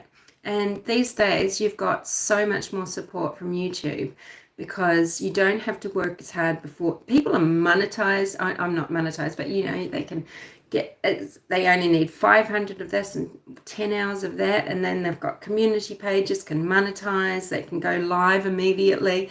Things that people, some people worked fucking long and hard for, to gain as a privilege. So, but you can do it. Anybody can do it. I think you might only be able to post shorter videos at first, maybe 9 minutes or something, but that's probably changed too. But you know, you can say a lot then, right? and just put your angle out there, and then you know you've said it in a full way. I mean, there's always more to say. That's what you discover, though. There's always more. But have your own response. You know, don't bully and cyberbully and just be sadistic to others because you're an ugly person. Just, you know, we can all do it, right, Kat? Yeah. I mean, I regret a lot about how I've conducted myself sometimes, and, you know, on my channel, on other people's channels, right? I do. And I've had some weird ideas, and I've, you know, but, and sometimes I even regret being quite slow at coming around to what who someone really is. I'm getting better at recognizing them. And that's why I'm getting better at recognizing, see you next Tuesdays when they pop into my live stream as well. Yeah, but I'm very naive. I'm very, yeah, anyway, let's not start going off again. But, you know, people that come and go, oh, you just talk, or you just say this, or you're stupid, or you believe, you know, whatever, you know, because you're picking at their identity. These people, that they need their identity of believing a certain thing, and because you are holding up this mirror at them and telling them some hard truths about their shortcomings or their bias or their cruelty or their hatred or their isms, they don't like it. Yeah. And that's something that I tend to do a lot. Right? So I have a big hate club. People that hate me. But that's okay. You learn to get better at it. No one likes that, right? And we all want to be liked or at least left alone or respected. But people don't like, you're right, that's the word for it. They don't like being, it does trigger them. Because, often I think they do know the truth deep down, but they'd rather go with something that, look, it's funny because, we're tribal, and, people sort of, they find their tribe, or they find a group, they find somewhere they fit, or they find someone that allows them a certain type of behavior and allows them to express things that maybe they hide elsewhere. Maybe not, because guess what? I think you always recognize these people in real life, whether they think they're hiding or not. There's always something repulsive about them. But some people are better at masking, right? It's just like with autism. Yeah, being better at masking. But yeah. And all that, what they don't recognize as hatred, they think they're just seeing the truth and that everyone's stupid. They don't like being shown that they have been tricked, used by YouTubers to make money, to get followings and things, and they don't recognize that they're a tool, and that even the cases are tools. And they don't recognize how unhinged these cult leaders are. They don't recognize that they are in a cult-like thing. They think they've got control, and they think they're just around like-minded people that are all really smart and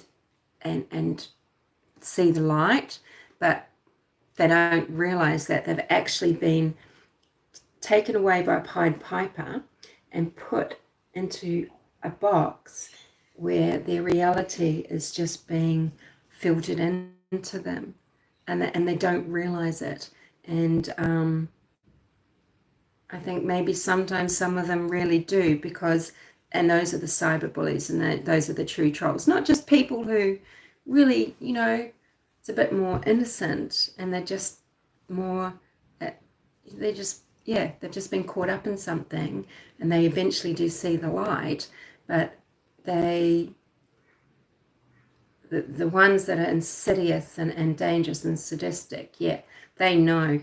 And I think they're actually, they're often the ones that come after you in this sort of, attacking way in your live streams and things. But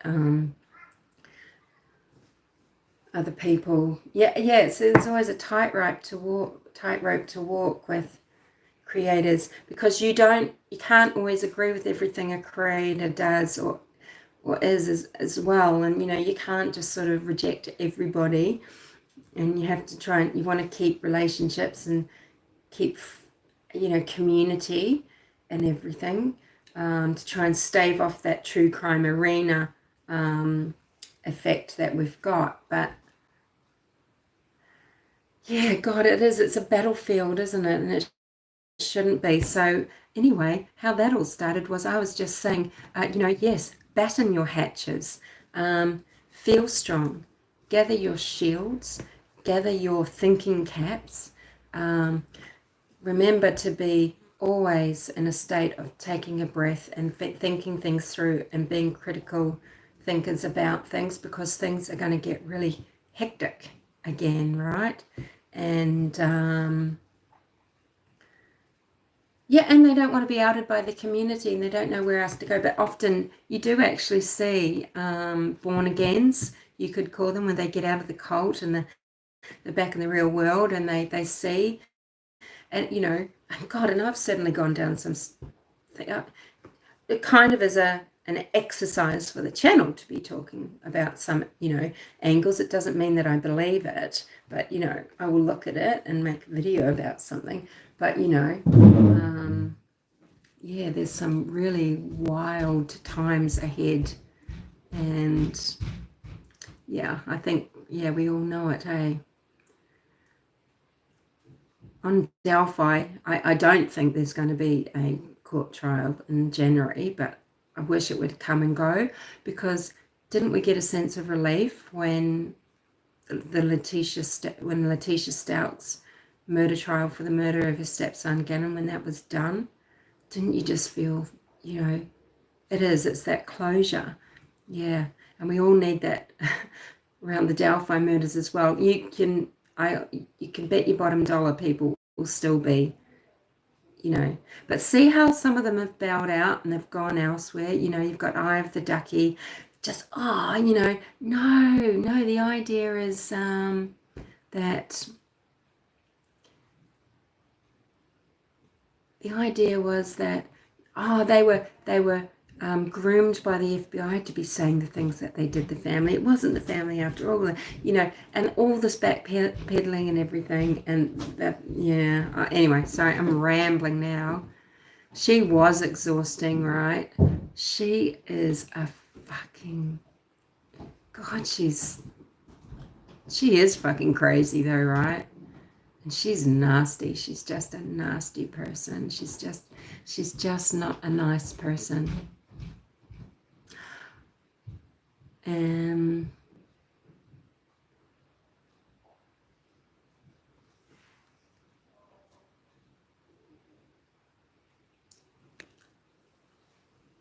No, I don't know, because I don't know you. I've never seen you before. Saint Savage, who's your son?